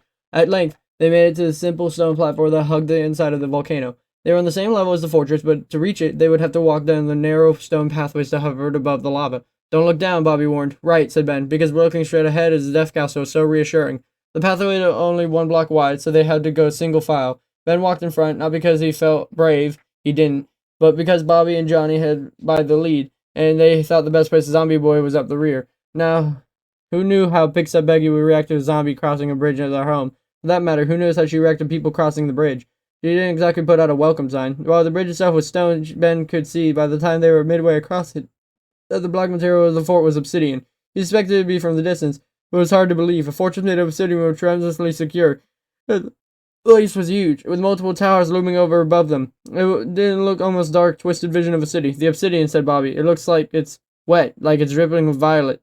Oh, now it's a weeping obsidian, Ben said, with more than a little awe in his voice. Now she pointed out, she see the telltale rulets of violet streaming out the otherwise solid black box. That stuff is super rare. Pickstep Peggy must have it between venturing for years to get her hands on this much of it. That's bad news, said Bobby. If our plan is to get her to leave, she's invested a lot into the build. Or maybe she's ready to get back to adventuring, Ben shrugged. She could have been the 3rd member of our party. But Johnny didn't even want to groan at that. Bobby did it for him. 4th member, Ben corrected himself, because the mindless undead toddler definitely counts. Of course he does, said Bobby. After all, he's second in command. Second in? Ben said. And don't forget about Layla, said Bobby. She's been so helpful, she might never have to scrounge for food again. I'd say she's the MVP of our little venturing party. Hold on, I'm still the leader though, right? Said Bobby and smiled. He said again, right? There was the moment Ben's foot came down on the pressure plate. Ben froze immediately, and he signaled for Bobby and Johnny to stop. 2. The pressure plate was well hidden, but he recognized a subtle shift and a familiar click. What is it? Booby trap, he answered. Ben began to sweat. It would happen if he lifted his foot. Would the bridge collapse beneath them? Would the explosion knock them off a narrow path in the lake of lava below? Off the path, he said. Built to the side. Get some distance between us. Bobby reluctantly began to lay dirt beside the bridge, building so sort of detour from the path. What about you, she asked. If I'm blasted into the air, try to catch me, Ben answered. He held his breath. Ben, wait, said Bobby. He braced himself. Groar, said Johnny. He lifted his foot. Nothing happened. What was it? Ben asked, crouching low, not trusting that something was about to explode. There, said Bobby. He pointed in the direction of the obsidian structure. There's a red light. It turned off when you moved your foot. Ben put his foot back to the switch. He saw a red light illuminate from the structure's windows, and then he lifted his foot. The light turned off again. The redstone torch, said Ben. Bobby scratched his head. But why? It's a signal, said Ben. An alarm. He turned to Bobby. But I hope Pickstep Peggy is friendly, because she knows we're coming now. He shook his head. In the weeping fortress, tucked away in the volcano, surrounded by lava and wired alarm sorts, gives me the impression she's not excited of uninvited guests. Chapter 24. Alerted by the possibility of booby traps, Bobby decided not to return to the narrow stored bridge. Instead, she used up her inventory of dirt blocks to create a parallel path. Johnny closed followed close behind, when Ben now bringing up the rear. As they drew closer, the weeping of the obsidian blocks became more obvious. They became more eerie. It gave the entire fortress an otherworldly quality, almost as if the place were alive and full of sorrow. The various bridges crisscrossing the lava all met with a small path of stone and a base of fortress. Peggy's front yard was barren and gray, just featureless cobblestone courtyard set to be for the purplish red door. As the door creaked open, Bobby and Ben stood suddenly at attention. Bobby pulled out her shield. She had no idea what to expect, but the old woman who prepared to open the doorway didn't seem at all threatening. Pixie Peggy was a gray-haired woman with a craggy smile. She didn't look like an adventurer. In fact, Bobby noticed she dressed much like a farmer, with brown overalls and a wide-brimmed woven hat. She had weapons on her. They were stashed away from an inventory where Bobby couldn't see them. In short, despite the tremendously imposing black and purple structure that loomed over their heads, and lava bubbling ominously below them, Bobby felt immediately at ease when she laid eyes on Peggy. Finally, there's someone who didn't want to spoil the fight. "Hello, my dears," said Peggy. "A long way from the path, aren't you? You must be lost." "I don't think so," said Ben. "We're looking for Pixie Peggy. That's you, right?" Her eyes narrowed. "Where'd you hear that name?" Bobby stepped forward, putting herself between them. "We heard stories of a great adventurer, a hero, and we were hoping to meet her." "Sorry to disappoint you," said Peggy. "I'm just an old woman. I value my privacy, so if you don't mind," Bobby opened her mouth to protest. "At the very least, this woman needed to be warned about Logan," when suddenly a flash of blue appeared in the peripheral vision. Layla included extending an apple. "Well, look at that," said Peggy. "I've seen a lot of my deer, but that is something new." She opened the door wider and gave Bobby and Ben a closer look, and for the first time her eyes landed on Johnny. "That's new, too. Who, Pumpkin? Have you taken a zombie as a pet?" "Not a pet," answered Bobby. "A brother." The woman seemed confused by that. She looked at Bobby and Johnny back again. "Is that so?" the woman said. And Bobby wanted it to sound more confusing, that Bobby's brother was a zombie or a villager. After a moment, she tutted. "Well, you must come in and tell me all about it, but call me Peg. I'm afraid my pig-stepping days are behind me. Old joints, you know." Bobby flashed a smile at Ben. This was the warmest welcome they had since their travels had begun. But Ben appeared confused. "Pig-stepping? What does that even mean? You don't know how to pig-step, eh?" Peg grinned. "Seems I might have a thing or two to teach you after all." The interior of Peg's home was cozy, and exterior was fearsome. The weeping obsidian was only an outermost layer. Inside, the walls were made of vibrant dark wood that was brightened with plentiful artworks, and the windows let in a great deal of light. Bobby realized the lava would provide light even in the dead of night. Glittering crystal was the type Bobby couldn't recognize, adorning nearly every surface. Peggy noticed Bobby's interest. "Pretty, isn't it, dear?" "That's quartz. It's a quite fondness for it." "A quartz, crafted from another quartz ore, I bet," said Ben. "But plus, weeping obsidian, that's the ender pearl on the bookshelf." Ben whistled, impressed. "I'm sensing a theme." "What?" asked Bobby. "I don't know what you mean." Ben was turning to their host. "I'm guessing Peg has spent time in the nether." Peg chuckled. "It's quite a lot of times," she said. Bobby thought it sounded almost wistful, as if Peg wished she were in the nether at this very moment. "I've heard of it," said Bobby. "It's another dimension, right?" "Even if I've never been there," said Ben. "Logan told me I would in the last 5 minutes." Logan, hearing the name, reminded Bobby of the urgency in their mission. Logan might already be on their way there. "Nether is a strange place," said Peg. "Wild and dangerous, but it's like any place, there are rules, patterns. Once you know them, it's not so strange, not so very dangerous." "I'd love to hear all about it," said Bobby. "But there's a reason we're here. We came to warn you." "Warn me, dear?" said Peg. "Whatever about?" "An army of the undead," answered Bobby, "and they're being led this way by a bitter bully named Logan." "Oh my," said Peg. "The overlords have already fallen," Ben added. "Their home was destroyed and their team was scattered." "Oh my, how sad for them." Peg looked at her hand. "Always a pity when young people get in over their heads. But you don't need to worry about me, dears. Old Peg can take care of herself." Ben and Bobby shared a look. Peg wasn't taking this near serious enough. In the silence, they heard a muffled sound coming from nearby. "What was that?" asked Bobby. "What was what?" Peg said lightly. "It's coming from that door," said Ben. "Someone else here?" "The door leads to my cellar," Peg said, not answering the question. "Logan might be here already," said Bobby. "He travels underground with his army. If they're coming up through the basement." "It sounded like a zombie," said Ben. "Pish posh," said Peg. "You already heard your brother over there grunting through the pumpkin head. If you haven't told me that story." Peg led in Ben and Bobby to the table with chairs in the opposite direction of the cell door. "Peg's alarms and traps are aplenty, and that weeping obsidian isn't just for looks, you know. It's pretty sturdy enough to keep out the wanted guests. So relax. Make yourself comfortable, dears, while I put on some stew. How do you like your mushrooms? Your Peg is a vegetarian, did you know?" Bobby thought better of arguing with their host, but Johnny, left behind in the front room, never took his eyes off the cellar door. Chapter 25. Peg invited them to spend the night. Bobby agreed happily, but Ben was reluctant. "There was something off about her," he whispered when Peg's back was turned. "Ben, please," whispered Bobby. "I haven't slept in a week, and I've been spending my nights in underground hidey holes a few blocks away from a horde of the undead. If there's any extra bed here, I want it." Ben sounded couldn't argue with that, and even some time since he slept too. They clearly needed more time to convince Peg that Logan was a real threat to her. "Is it possible you met Logan?" he asked her. "He attacked the overlords because they wouldn't let him join them. Does he have some personal vendetta against you? Oh, anything's possible, said Peg, smiling in the quiet amusement. One does make enemies of the hero business, but I try not to leave any of mine alive. Cake? Peg had a freshly baked cake. I'm good, said Ben. Bobby shrugged. I'd have some cake. That a girl, said Peg. She sat across from them. Now, I do tend to get young adventurers dropping in on me time and time. They asked their apprentice with me. They wanted me to train them and give them some special insight of adventurer's life. Peg shook her head. I turned them away, every one. I'm not looking for a sidekick. Ben looked over Bobby, who nodded. That fits, Ben said. Logan wants to punish everyone who ever rejected him. He must have turned him down at some point. Congratulations on being an excellent judge of character, said Bobby. It's clear you two have some things you could teach me, said Peg. How do you keep a zombie from attacking you? Ben didn't really know how she called Johnny the zombie. Bobby told you already. Johnny's her brother. He meant that literally then, said Peg. That only piques my curiosity all the more. Short answer is, it took a lot of training, said Bobby, with a mouthful of cake, and he still sometimes tries to attack if he's overstimulated. He hates the helmet, but it keeps him from biting. He also liked gnawing on a bone. Charming, said Peg. It's a subtle, but Ben was certain that caught her eyes drift back to the cellar door, and she heard a low rumbling sound. What was that? Ben asked. Oh my, said Peggy. She put her hands on her stomach. I guess I shouldn't be eating all that cake. Your Peg has a hard time with gluten, if I didn't mention it. Ben narrowed his eyes with suspicion. I didn't notice you eating any of the cake. Anyway, it's getting late, said Peg. And Ben began to protest. She added, us older folk need to turn in early. I ask you to respect that. Come on. I'll show you to your rooms. If you're sure, Ben, said to Bobby. I'm sure, said Bobby. We'll talk more about Logan in the morning. Maybe formulate a plan. Whatever you say, dear, said Peg, and she picked up a nearby lantern. Is sure everything will seem less dire in the morning. Ben was shown to a tiny guest room, nothing but a bed, chest, and a stone furnace, with a one-block window was too high to provide a good view. Logan might have been a top-tier jerk, but at least his creepy castle had included formidable bedrooms. But not Ben was in the mood to get comfortable. Bobby may have fallen for picks at Peggy's kindly grandmother routine, but Ben wasn't buying it. Not for a second. Through a tiny window, Ben could see a bit of the sky, just past the rim of the volcano. When she mooned past, he could know the middle of the night. He said he'd wait until he could enact his plan. He hoped Peggy was a heavy sleeper. Chapter 26.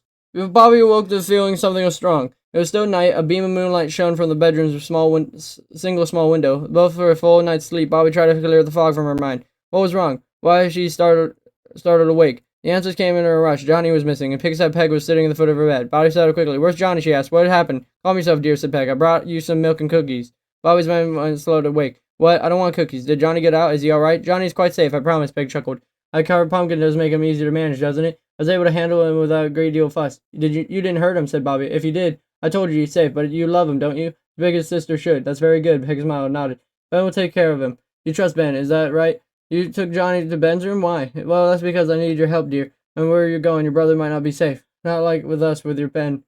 Ben gestured to Bobby to stand. Up now, up and at him. We've got an adventure to go on. We will be back before you know it. Bobby rose wearily on her feet. I thought you didn't want a sidekick. I don't, said Peg, but an adventurer who can tame zombies and befriend blue spirits? You're something special, dear. Any adventurer will tell you. Peg leaned in close. Always use a right tool for the job.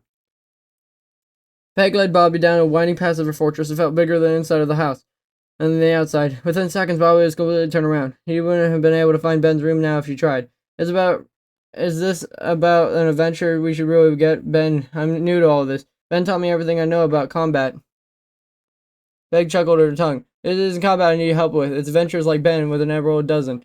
If you met those hoity-toity overlords, you know that's the truth. Ben's different, Bobby said quickly, but I know what you mean by the overlords and adventurers like him. I grew up in a village, and adventurers would storm through and take whatever they wanted. They treated my friends and neighbors like they didn't matter. All in the pursuit of glory and gold, experience and excitement, Peg nodded. I know the type. I was a different sort of adventurer. I wanted to understand the world. I wanted to forge connections, so no.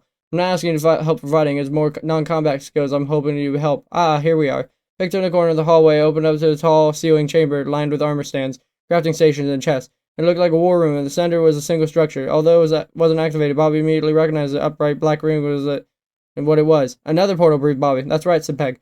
Let's find you some new armor, shall we? The nether was hot this time of year, Peg grinned darkly. And of course, it could be very, very dangerous. Bobby knew that already. Everything she heard of the nether made it sound like a perilous hellscape.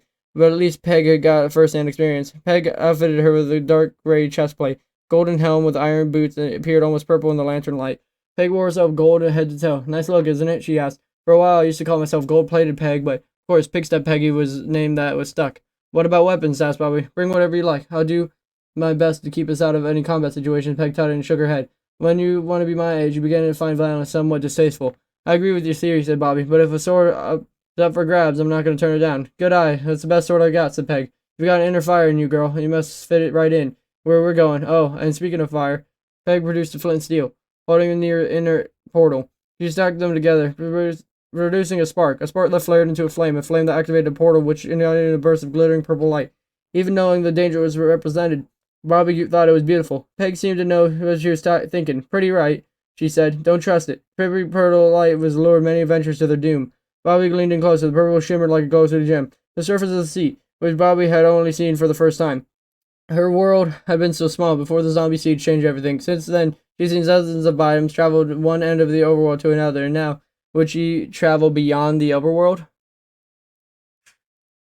Peggy giggled like a little girl. Go on, dear. After you. And the woman firmly pushed her forward, face first in the shimmering purple sheen. Bobby closed her eyes. They opened them to a whole new world.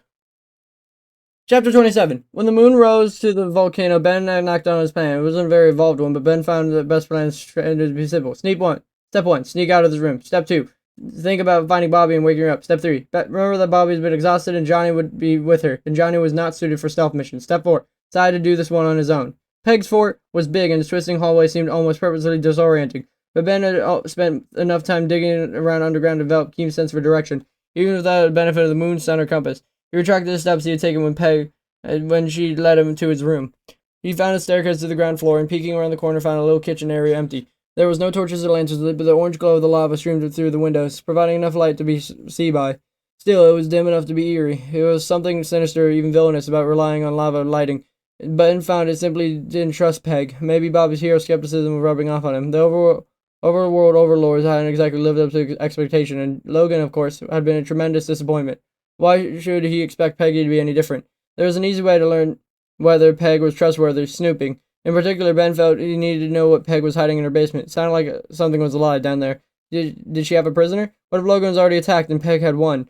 It would explain why she was so unconcerned. Or maybe she kept a count on them for milk and sheep for wool, like a little indoor farm, safely tucked away in the lava in a rid.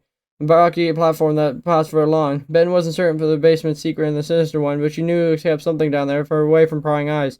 Whatever he was hiding, Ben could know soon enough. He crept through the simple kitchen and into the entrance hall, where the nether quartz glittered in the lava glow, where she was the lone door that led to the basement.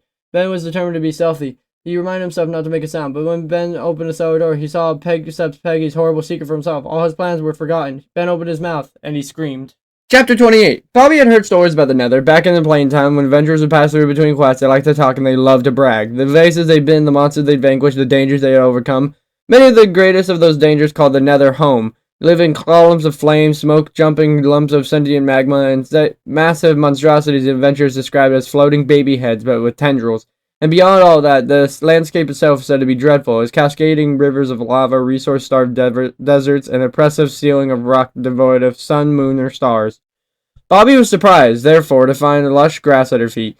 She took a few faltering steps to the portal. The grass was a strange hue of blue, and there was trees that grew all around the portal. Only they weren't trees, Bobby realized, but enormous fungi. Mushrooms. It was nothing out of a storybook. Great vines reaching to the sky, although there was lava. It wasn't as fierce as she'd imagined. Glowing orange against the dark sky, the distant lava falls took her breath away. Not what you were expecting? Peg said at her back. I'd always heard an infernal nightmare, a plain of ravenous fire and death. That's a direct quote. It is those things, said Peg, but it's other things too. There are forests here, if strange ones, and entire civilizations unlike any of you've ever seen before. Here's an important lesson. Life finds a way to thrive in even the most unforgiving biome. Bobby liked that. She liked this. Learning from Peg felt altogether different from Ben's lessons. Nice meeting Ben. Bobby had been in a constant struggle to survive and keep her brother safe. Here, with Peg, everything felt strangely calm, as if the woman had seen it all and gained the quiet self-assurance. Her confidence radiated from her very being. It was contagious. Peg seemed to read something in Bobby's face, and she nodded with approval. It's always good to meet a young person who has open words of wisdom. Your parents must be exceptional people. Bobby nodded somberly. They are. They're currently zombies, but I'm working on that. Peg looked confused, with Bobby's supposedly natural enough reaction. I never heard of adventures becoming zombies, she said. I've heard of adventures getting eaten by zombies, of course, but not transforming. Oh, Bobby said. My parents aren't adventurers, they're actually villagers. Peg's confusion deepened. I'm adopted, Bobby explained. How curious, said Peg. My parents are a part of a horde that's marching this way, said Bobby. That's sort of the real reason we're here. Not just to warn you, but to ask you not to hurt the zombies. My best you can withstand a zombie siege, dear. You didn't need to worry about old Peg. I'm content to sit by the cozy fire, ignore the zombies entirely. The Logan nuisance will give up eventually, I'm sure. That maybe could work, Bobby said. And before she knew about it, the thought about it, the more hopeful she became. If Peg could hold off the horde, then buy Bobby some time to accept the cure she needed. I would recommend daydreaming, dear. The forest is teeming with Endermen. You wouldn't want to lock eyes with one by accident. Bobby cast her eyes on the ground as Peg's gold paint-bladed feet moved at a brisk pace. She hurried to keep up. The nether might have been more beautiful than he expected, but that didn't mean Bobby wanted to be alone there. After a short hike, Peg stopped at the edge of a cliff. She motioned for Bobby to join her. As Bobby stepped forward, the fungal trees departed, allowing her an unobstructed view of the landscape. Saw a great lake of lava and eerie gray desert. Dark figures moved across the monotone surface. In the distance, masses of jellyfish-like creatures drifted aimlessly against the black sky, tendrils trailing below them. And dead ahead, there was a crumbling fortress made of black stone. Bobby couldn't shake the feeling she'd seen the structure before, and recently. Is that your fortress? Peg nodded. Good eye. I modeled my home after this place. It's what's left of a bastion. It's old and crumbling, but you can imagine how magnificent it would be to have it new. So magnificent, really, but my own version is built of sturdier stuff. Peg began to descend, following a narrow path that wound its way down the sheer cliff face. Bobby couldn't tell whether the trail was natural or Peg had carved these steps with her pickaxe, but either way, the retired adventurer already knew the path well. She was certain of her footing in the mountain goat, whereas Bobby took great care of each step. Come on now, said Peg. Pick up the pace. We'll skirt the edge of the Soul Sand Valley and make our way to the Bastion Remnant. I'm eager to introduce you to my friends. Bobby's surprised about it. You have friends here in the Nether? I most certainly do, answered Peg, and they'll be your friends too, so long as you keep that gold helmet of yours on. It was fine with Bobby. She certainly didn't want less armor, but now she followed and picked up Peggy into the crumbling remains of the once great fortress. Chapter 29. Peg walked in empty corridors in quiet confidence. Bobby tried to mimic her boldness, but she felt an icy thread on her stomach. The Bastion felt haunted somehow. She could sense its history. She was sure it was history of violence and sorrow. Peg seemed to come alive, though. Gone was the old woman who tottered around the kitchen preparing cake and talking about her old joints in her place of adventure. One was walking with a spring in her step. She came to the stop of the open courtyard. Quiet, isn't it? Did someone used to live here? Bobby asked. What happened to them? Oh, did you think this place was deserted? Far from it, they said. They've had us surrounded since we crossed the bridge. What? Said Bobby. Who is they? Forget how shy they are around you people here. Peg slipped. Bobby, a gold ingot. Hold that out and make pig noises. Pig noises, said Bobby. Like oink oink? Good enough, said Peg, and she inclined her head towards the edge of the courtyard. Deep shadows ringed the area, and as Bobby looked, she saw movement within them. She and Peg were being watched, and the watchers crept forward now, stepping into the light. Bobby gasped, and the beings were humanoid, but they are features of a pig, with floppy ears, stubby snouts, and small white tusks. Their pink-hued skin glistened in the lava light, and so did their golden swords. Warned Peg, when Bobby took an involuntary step backward. The piglin won't hurt you, so long as you're wearing gold, and if you give them that ingot, they'll know you're a friend. Bobby wasn't sure. The piglins weren't attacking, not yet. But if they're fearsome in their inhuman features, brawny bodies, and in Bobby's experience, most Bobs didn't carry a sword that around unless they planned to use it. She popped the ingot into the ground, and the nearest piglin darted toward it to retrieve it. As it backed away, it threw something on the ground where the ingot had been. Bobby flinched, expecting an attack, but the piglin only was making a trade, gifting her something in exchange for the ingot. Bobby stepped forward to retrieve the small, luminous green orb. Well, said Peg, that's an ender pearl. It's valuable. Shame they must really like you. Shane there must really like you. Shane? Peg nodded. I'll have names for them. That's Shane and Madison, and the one in the back is Troy. Bobby took another look at the gathered piglins. To her eye, they all looked nearly identical. Have you spent a lot of time with them? And Peg chuckled. You could say that. I lived among these gentle beings for years. I joined their hunting parties, guarded the treasure room from invaders, and even cleaned out the Hoglin stables. Even with all my years of adventure, I never would have survived here without their expertise, or their art. Bobby took another look at their surroundings. The Bastion Remnant wasn't just crumbling, it was a Spartan. And with no decoration to speak of, artworks or otherwise. What kind of art do piglins make? The art of movement, said Peg. The art of dance. And with that, the old adventurer raised her arms to the side. She began to move her arms up and down rhythmic motion, and at the same time she repeatedly bobbed her head. To Bobby's amusement, the piglins joined in, performing the same series of movements. There was no mistaking it. They were dancing. Peg laughed joyously, and suddenly the adventurer's nickname became sense to Bobby. This must be pig stepping. Oh, I wish I could stay here forever, said Peg, as she ended her dance and leaned against the crumbling wall beneath heavily. But the Nether isn't meant for human habitation. Now it's impossible to sleep here, and the food is scarce. Peg shook her head. I visited frequently, as I said, but eventually I had she had to turn home, and then one day I wondered if maybe I could bring a little bit of another back home with me. As Bobby watched, Peg extended her golden gate. Shane, come on, buddy, want a shiny? Peg began walking back the way they come. She kept the golden extended as she walked, and Shane followed the gold, like a cow's follow wheat. Bobby followed too. In a short minutes, they'd make it back to the forest portal. After you, Peg said to Bobby. Bobby took a final look at the strange surroundings. Then she stepped through the shimmering violet air. The bluish forest around her seemed to warp and waver. And then, in the blink of an eye, she was back in Peg's castle. She couldn't see how the adventure had taken inspiration from the bastion remnant. The structure of the bastion might have looked like before in the broken remnant. The portal rippled and Peg stepped through. There was an unmistakable look of dread on her face. What's wrong? Asked Peggy. Did something happen to Shane? Something is about to, Peg sent a sober note in her voice. Watch. Bobby did watch. She watched as a happy Piglin appeared in the wave of violet light. She then watched Piglin bent over as if in pain. She watched as the body began to shake uncontrollably. She watched as Shane transformed, the vibrant pink skin sloshing off of Shane's face. Piglin was gone, replaced by a monster. A scream rang out at first. Bobby thought it was coming from her own mouth. But then, she recognized the scream. She heard it many times before. Ben, she said. Peg scowled. That's a fool gotten himself into. Bobby took one more look at the undead horror that Piglin had become, and then she ran out of the room and into the dark heart of Peg's castle. Chapter 30. Ben stumbled backward, desperate to put space between himself and the horrors in the cellar, but in this state he felt the door wide open, and now the horrors of the cellar were climbing out. Ben, are you okay? Bobby came rushing into the room at Ben's side. As she helped him to his feet, he kept his eyes open, pitch dark hallway. Monsters, he said, pointing. He said it. The monster creature stepped over the threshold of the cellar and into the central room. It was undead pig-human hybrid, just like the one he chased out of Logan's fortress. It's a zombified piglin, Bobby said flatly. She did not sound nearly panicked enough to in Ben's ear. Zombified piglins, Ben said. Plural. The second creature crossed the threshold and third. How many of them are down here? Bobby asked, and she took a step forward in the doorway. Ben held her back and she looked to Peg for guidance. They aren't hostile, Peg said. Sometimes they are, Ben corrected her. I was once locked in a room with one and had to fight to the death. Bobby gave him a funny look. How did that happen? But then the answer dawned on her. Wait, don't tell me Logan. Another one of his lessons? During their time together, Logan had enjoyed putting Ben into difficult situations.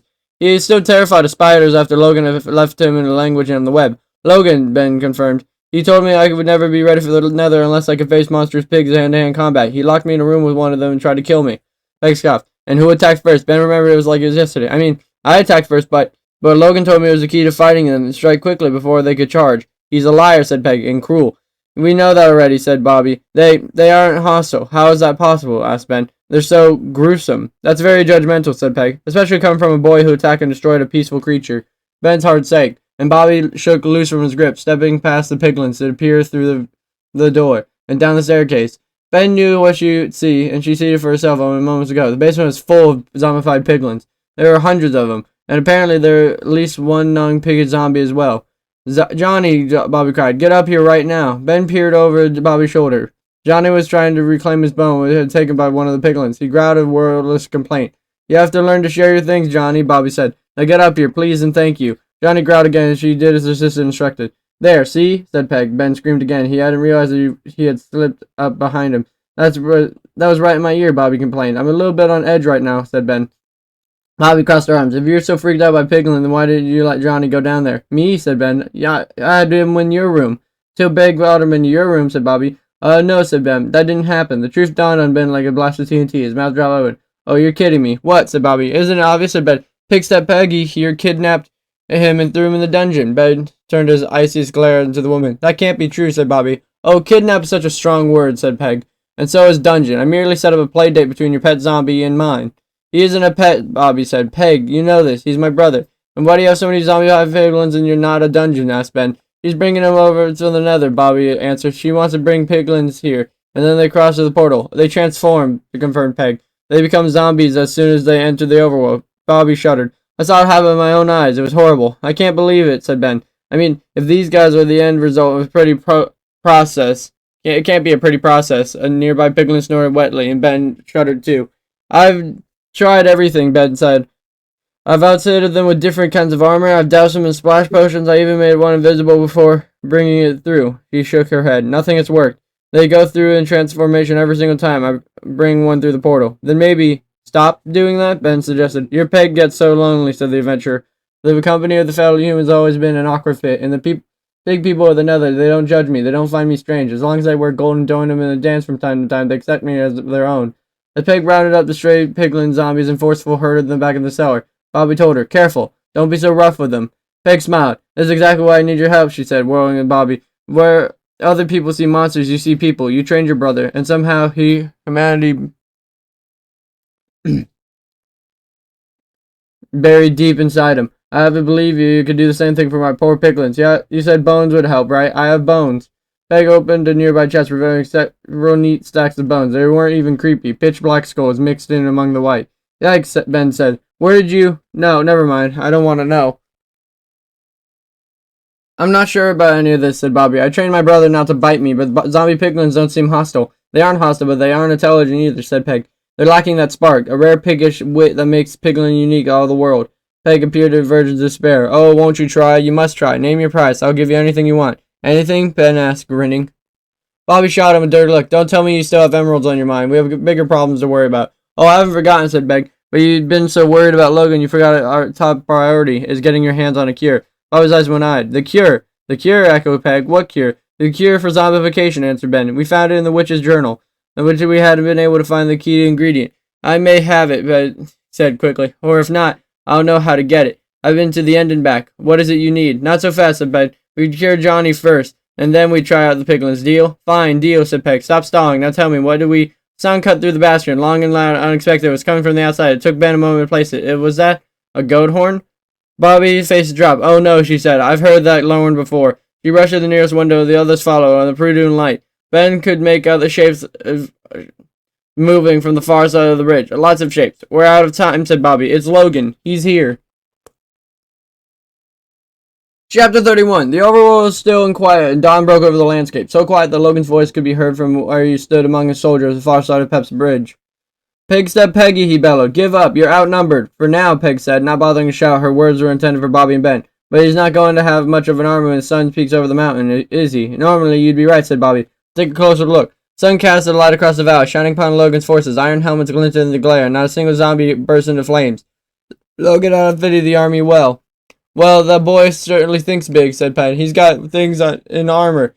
He must have taken an awful lot of iron." "That's what we're trying to tell you," said Bobby. "Logan's a serious threat, and he's dead set on taking you down." "He's welcome to try," said Peg. "I won't abandon my home." She shrugged. "And I don't mind if it gets a little messy."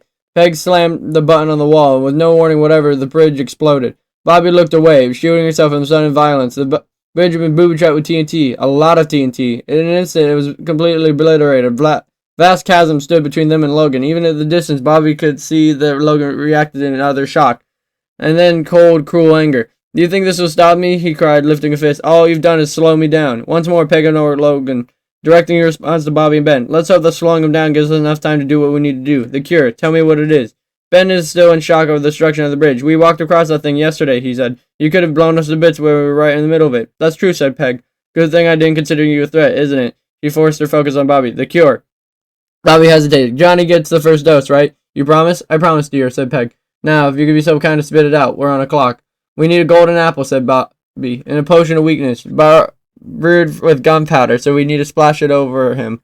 Peg nodded, then hurried to the kitchen. There's several chests sat against the wall. He began rummaging through them. "I've got the gunpowder. I'll have prepare the spider eye, and aha! Shot up an object. First it shone brightly in the sunlight streaming through the windows. Now Bobby could see who it was. But Ben gasped, and then Bobby's vision adjusted. She could see a golden apple. Bobby reached for it, but Peg stashed it away. "I'll hold on to it for now," she said. "Now I have to about everything I needed to get started here, but we need to delay this Logan person a bit longer. I have a plan for that, but it will require soul sand, and a good amount of it, too." Bobby's heart raced. She was so close to curing her brother. If Peg could provide the material she needed, then she was willing to do anything the woman asked. Peg's quiet confidence made it hard to doubt her, even if she lied about having Johnny in Ben's care. "Where do I find soul sand?" asked Bobby. "The soul in Sand Valley," answered Peg. "We saw it during the outing, remember?" Bobby nodded. "Then go," said Peg. "Hurry, dear. I'll get everything ready there, and I'll keep an eye on your little invader at the same time." "Okay," Bobby said, "but Peg, one more thing." Peg looked up impatiently at the open chest. "Yes, what is it?" "Don't hurt Logan's zombies. They aren't responsible for the action, then. If the skill works, maybe we could save everyone." Peg smiled. Bobby wasn't sure why, but the smile looked a little sad to her. "Save everyone, eh, dear? That's noble of you, but you should focus on one task at a time." "If you say so, and I'm bringing a team with me." Bobby grabbed Johnny's lead in one hand and Ben's elbow in the other. "Come on, boys," she said. "I know the way." "You know the way to Soul Sand Valley?" asked Ben. "But isn't that in the nether?" Bobby nodded, and Ben said, "Wait a minute. You went to the nether without me? Yes, keep up, Ben, Bobby said. Then tugging on him, he added, I mean literally, I need you to keep up with me. We've got to get back before Logan makes it his way across the chasm. Chapter 32. I'm not ready for this. Ben stood there in the nether portal with picked up Peggy had built in her bedroom, which is weird, and left activated, which seemed reckless. She'd seen portals before. Once he'd been stood in the guard at one while Logan ventured with him. But Logan was insistent the nether was too dangerous for Ben. He had said that if they weren't there together, Ben would get them both killed. Ever since then, Ben had tried to keep best to level up, to hone his skills and prove himself a great adventurer, or at least competent adventurer. He thought it would have been one had more time to prepare. He didn't help, but there was another one of those creepy zombified piglins sniffing around the room. Don't mind him, Bobby said. That's Shane. He's new. Ben sighed. That's awfully eventful night, didn't you? I did, said Bobby. Here, I'll show you. He stepped forward, placing one booted foot on the edge of the portal, and she held up hand for Ben. Are you ready for this, Ben? It'll be fine. Just follow my lead. Ben knew it wasn't make him feel better, but he would remember a time not long ago when she always followed his lead. Did Bobby even need him anymore? After all, she'd let him behind again, and despite their promise not to go on an adventure with Pickstep Peggy, who was feeling less like kindly and a gracious host, more like a treacherous captor in each passing hour. Ben steeled himself, then followed Bobby and Johnny through the portal. He half expected it was under attack in the moment they emerged, but they were in the forest, and all was quiet and still. See, it's not so bad, said Bobby. Johnny growled, and she laughed. Don't I take you to the coolest places? Look at the trees. They're not even trees, really. They're mushrooms. Ben grinned. Wild, he said, and he felt nervous fading. He took a good look all around. He accidentally locked eyes with an Enderman. Oh, slime balls, he said. The Enderman made a horrid wailing noise and then disappeared. Slime balls, Ben said. Run! He'd made only a few steps before an Enderman reappeared beside him. He glared at him, furious eyes, lifted out naturally long arms and slammed into him. Ben went flying at the edge of the cliff and didn't have a chance to scream before he landed hard on what appeared to be sand. Ben looked more closely. The sand had faces in it, and the swirling grains made a perfect picture of a tortured, agonized face. Now, Ben screamed. Oh, good. Now, Bobby cried from above. You found the Soul Sand Valley. Where's the Enderman? Ben cried. His sword, as he drew his sword, looked all around. Thanks to the mob's teleportation ability, he easily followed him down here. I took care of it, Bobby said. Look, I got another Ender Pearl. He held a luminous green gem. Ben knew Ender Pearls were very sought after by adventurers. He felt a stab of jealousy, and then he felt a stab in anger. Youch, he cried. He wheeled around a clutch of skeletons leading away. Each had a bow raised, and one more arrow struck him before he was able to pull out a shield. A tactical retreat, which was in order, but Ben could hardly move. The soul sand was slowing him down. He was walking through the cobwebs. Ben rushed a panic and memory of being helpless in Logan's cobweb trap. He had to get out of here. And then, all of a sudden, Bobby was running past him. Shield in one hand and sword in the other. Soul sand didn't seem much to slow her down at all. This used the very combat technique she had taught her, and with the new sword was netherite. He made it look effortless. The skeletons were vanquished in no time. Mars, complained Johnny. Ben turned to see what a zombie boy attempted to join the fight, but he was struggling to make across the way of the soul sand. Ben had heard the misery loved company, but he didn't like the idea it was useless in combat encounter as a baby zombie. Bobby tossed him an apple. Here, are you hurt? I've got a lot of apples. How are you moving so fast? She shrugged. It's these boots Peg gave me earlier. They're enchanted. They must have realized I may need them here. And the sword? Peg asked. You actually gave you a netherite sword? Is that good? Bobby asked. Ben screamed again, this time entirely different reason. Hey, keep it down, Bobby warned. There were all sorts of weird mobs in this place, and as if to prove her point, a great ominous squeal sounded from a nearby bastion remnant. What was that? Ben asked Ben. That's just piglins, said Bobby. She began digging up the soul sand and placing an inventory. Look, they came out to say hi. Don't worry, they're not hostile. Ben turned to see a whole crowd of piglins descending from the bastion remnant. Their eyes locked on Ben, and their golden swords were raised in a threatening manner. They do seem sort of hostile, though, she said, in some good ways at least. Soul slowed the piglins as much as slowed Ben, but it hardly balanced the fact that the entire gang of hostile pig people was coming after them. They seem to have it in for you in particular, said Bobby. Yeah, I noticed, said Ben. I'm not super popular in the nether, am I? I think you should run, maybe, said Bobby. I can't run, Ben said, and she lifted one leaden foot after another. Oh, for goodness sake, said Bobby. She released a series of stone blocks, creating an instant walkway. As soon as Ben clambered onto it, he darted through the direction of the portal. Along the way, he took a carved pumpkin from the inventory. Growl, said Johnny, at the side of it. Don't worry, said Ben. It's not for you, it's for me. Those Endermen mean business. And if he didn't know better, Ben would have thought he heard a zombie boy laugh at Ben. Mid-stride, plopped a pumpkin onto his own head. Chapter 33. As soon as she stepped through the portal and returned to the overworld, Bobby knew that Peggy had broken her promise to them. Shane and the zombified piglin was soaking wet as if doused with a potion, and then Peg had approaching Shane, a golden apple in her hand. What are you doing? Cried Bobby.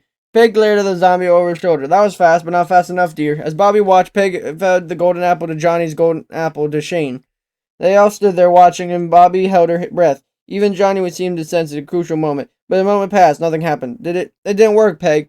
It didn't work, Peg said sadly. Pig and biology must be too different, Peg guessed.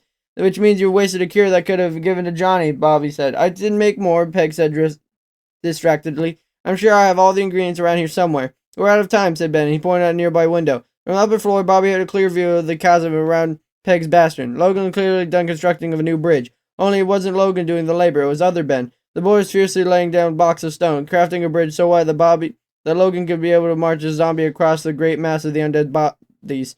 I think other Ben is the key to resolving this, said Bobby.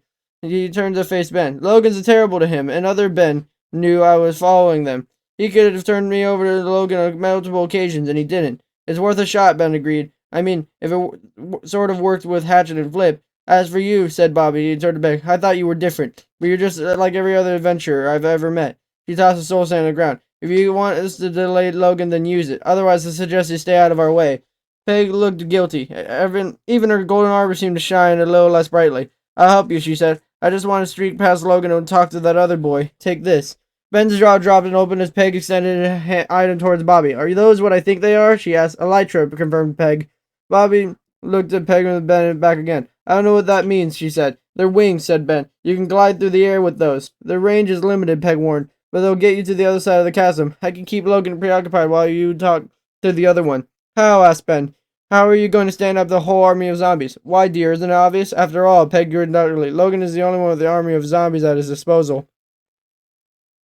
Chapter 34. Are you sure about this? Ben asked. Not at all, Bobby answered, but we have to try to end this peacefully. But I think other Ben is the key to that. I just have to reach him. There's more ways than one, right? Ben peered over the ramparts of the lava-filled chasm below, and beyond that, Logan's waiting army. Ben penned in for the moment, but sure to release soon. Better you than me, he said. I've always wanted to try Elytra, but those aren't exactly the ideal circumstances. Bobby turned, showing off the wings she wore on her back. Ben claimed they originated from the end, but even more fearsome dimension than the nether. And right now, they were Bobby's best chance of crossing the chasm unseen and hopefully reaching other Ben before Logan's assault began. But first they needed to wait for Peg's distraction. It would be hard to miss. As other Ben placed the final stone block of the bridge, Peg emerged from the bastion as the back were zombified piglets, hundreds of them. They filed out of the structure and onto a makeshift bridge, not much following Peg as moving to fill space. Ben suspected he would some of them locked up for a very long time. Oi, Logan, she cried. You want to talk? Let's talk. She's got his attention, said Ben. Now's your chance. Wish me luck, she said, and climbing atop the ramparts, she jumped. Bob was soaring throughout the sky.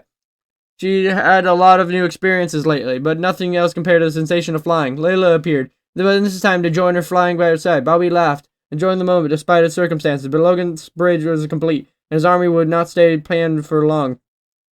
She had to act quickly. Logan's voice floated above. Pig step Peggy, do you remember me? I'm afraid not, answered Peg. But don't take it personally, dear. Some people simply aren't memorable. How dare you? Just don't look up, Logan, Bobby mumbled herself. Just don't look up, don't look up. He didn't look up, and after a few months of gliding, Bobby touched the ground safely and far into the chasm. He crouched low and kept up with the zombie pen. It was simple, wooden fence they had used to corral the zombies in the subterranean tunnels. Other men stood beside it, eyes on Logan and hands gripping an axe. He was clearly waiting for Logan's signal to bring down the fence on one side, which would give the zombie unobstructed access to the bridge. Benjamin, he said, fancy meeting you here. Other Ben's eyes went wide, world face. You, he said, you're still following us? He saw Layla hovering above Bobby. You took the allay. I knew it was you. Why are you hounding us? Because I'm determined to stop Logan. I think you should help me. Me? Other Ben. No, but I'm Logan's squire. You're his servant, countered Bobby, and I'm punching bag. I know how he treats you, Benjamin, but there's no excuses for it. It's worth it, Other Ben said. If he could teach me how to be a great adventurer like him. You don't need him for that, said Bobby. Look at what I've got. He held out a new sword, and Other Ben's mouth dropped. Is that netherite? He said, all in his voice. And are you wearing elytra? My friends and I are pretty successful adventurers too, said Bobby. So join us. We'll show you the ropes and won't be jerks about it. I can't just abandon him, Other Ben said. He sounded less certain. He means well. He really doesn't, said Bobby. He pulled a journal of the inventory. What's that? It's his journal, said Bobby. He puts his words exactly what he thinks. He flipped through the pages. For example, Ben number 2 assignment. Useless in combat, useless crafting, an average zombie, and above average as zombie bait. That isn't what Other Ben said. He goes on and compare you to an axolotl. If you don't think now, he's not a fan of axolotls.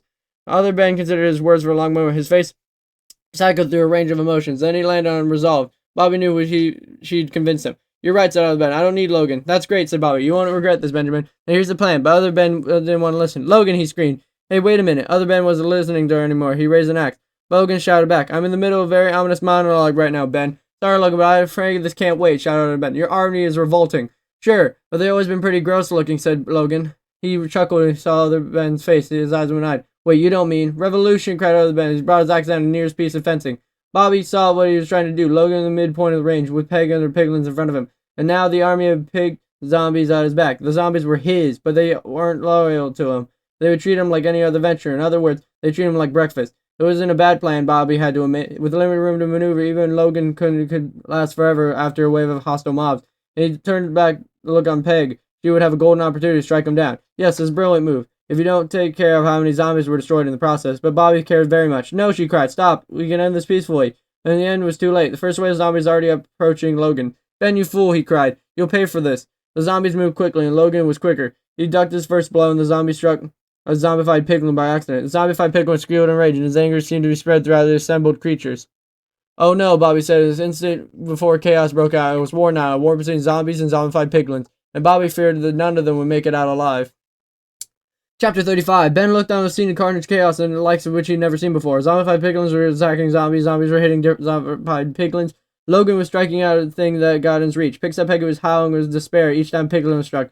Bobby was at the back of the zombie horde, dropping blocks of the trap as many zombie villagers as she could.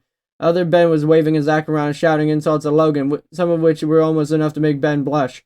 Bobby's plan was to drive a wedge between Logan and other Ben, and it clearly worked a little too well. At Ben's shoulder, Johnny grunted. You want in on the big battle? Ben asked. Well, forget it. That's the kind of fight that nobody wins.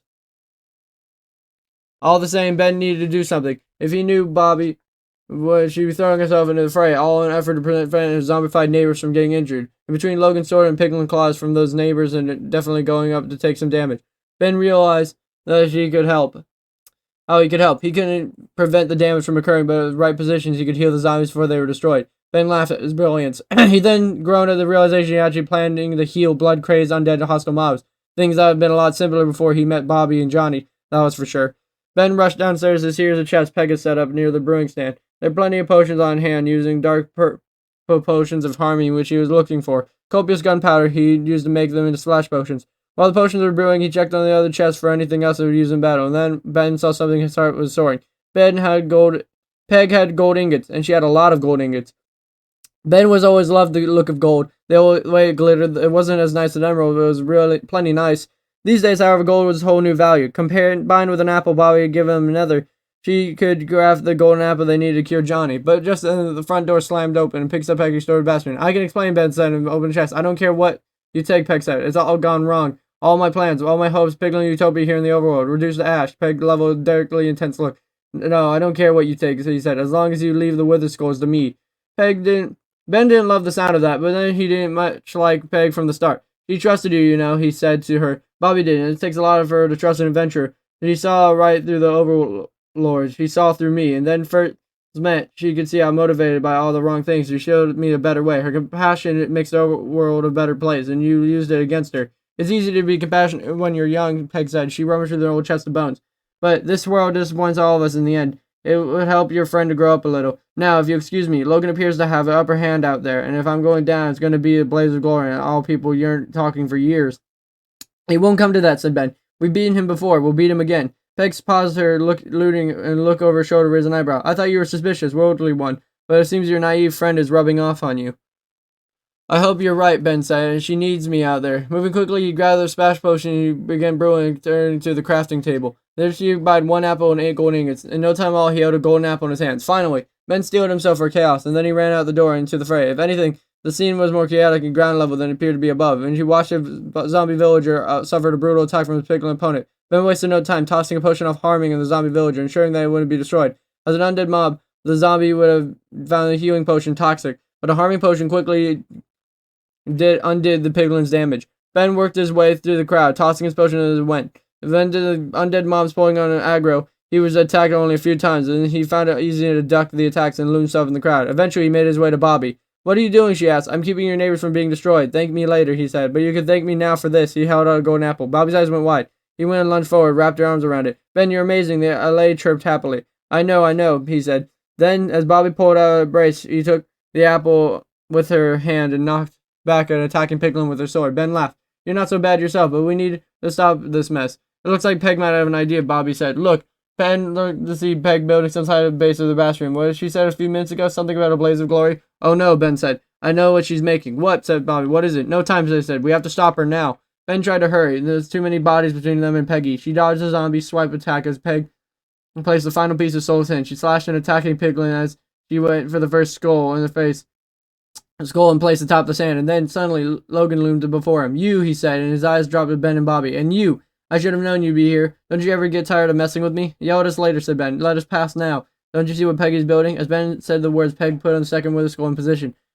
She wouldn't be that reckless, said Logan. She wouldn't build a wither on her doorstep, would she? With the trio watched, Peg did just that. With the addition of the third and final skull, her build shuddered life. Ben grabbed his crossbow. We need to strike now, he said, before it's fully awake.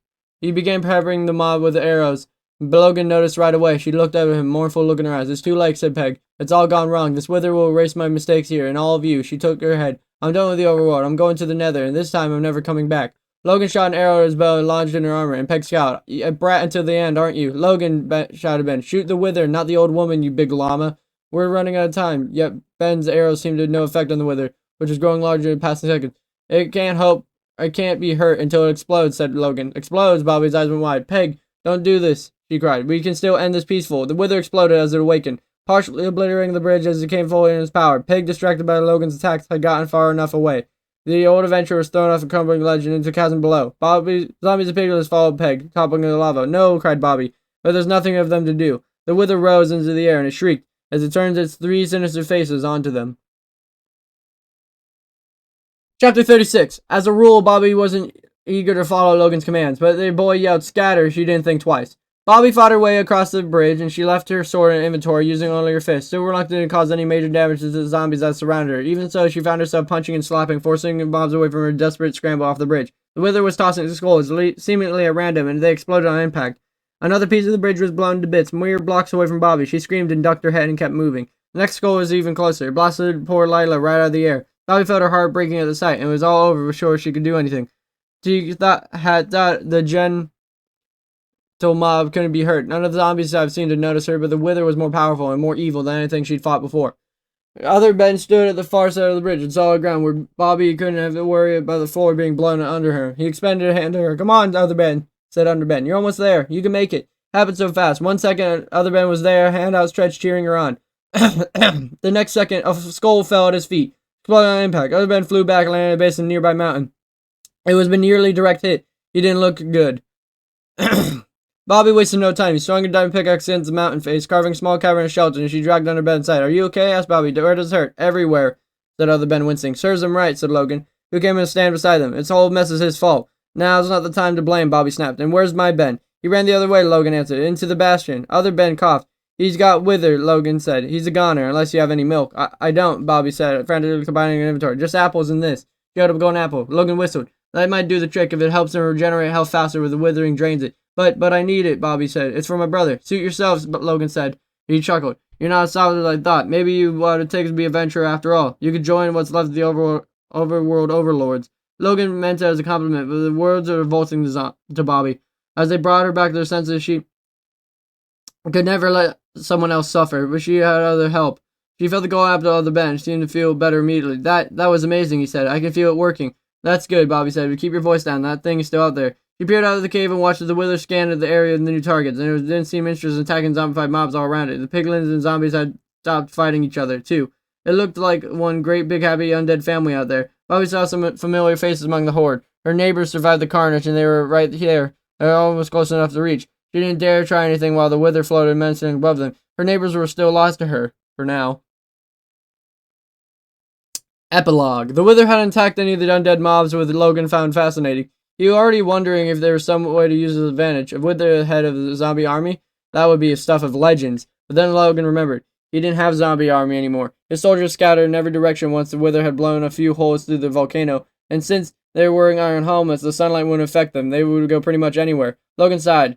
It would be a lot of hard work to round up again, and Logan didn't love hard work. Still, he came out of the disaster better than anybody else. Pigstep Peggy almost definitely perished in the lava below. So technically, he accomplished what he came here to do. And he saw the girl Bobby shed a few tears for the allay that had been following her around. Logan moved a little closer to hear what Ben and Bobby were talking with each other. I don't like it, Ben said to Bobby. What to like? Bobby replied. Look around you, Ben. It's apocalyptic. Logan took another look around Peg's bastion, the remnants of the fort were glowing.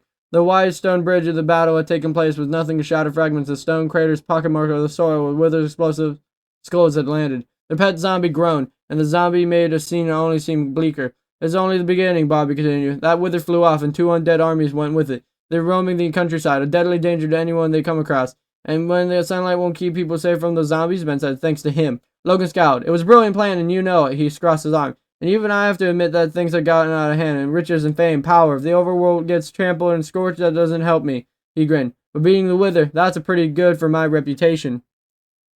Other Ben frowned at Logan. Well, maybe you feel responsible for all this, but I do. He turned to the others. I'll do anything to help fix this. Logan scoffed. Anything you can do is going to be very much help. That's enough, Bobby said sharply. If this is going to have any hope of working, we have to support each other. We have to at least try. So your mind is made up, asked Ben. We're really doing this. We are really doing this, Bobby extended a hand. Logan, Benjamin, welcome to the team. But the zombie kid grumbled, and Ben did too. But Logan laughed. Welcome to my team, you mean, he said, as he squeezed Bobby's hand and Hardy shook it. Follow my lead. I do everything I say, Logan grinned darkly.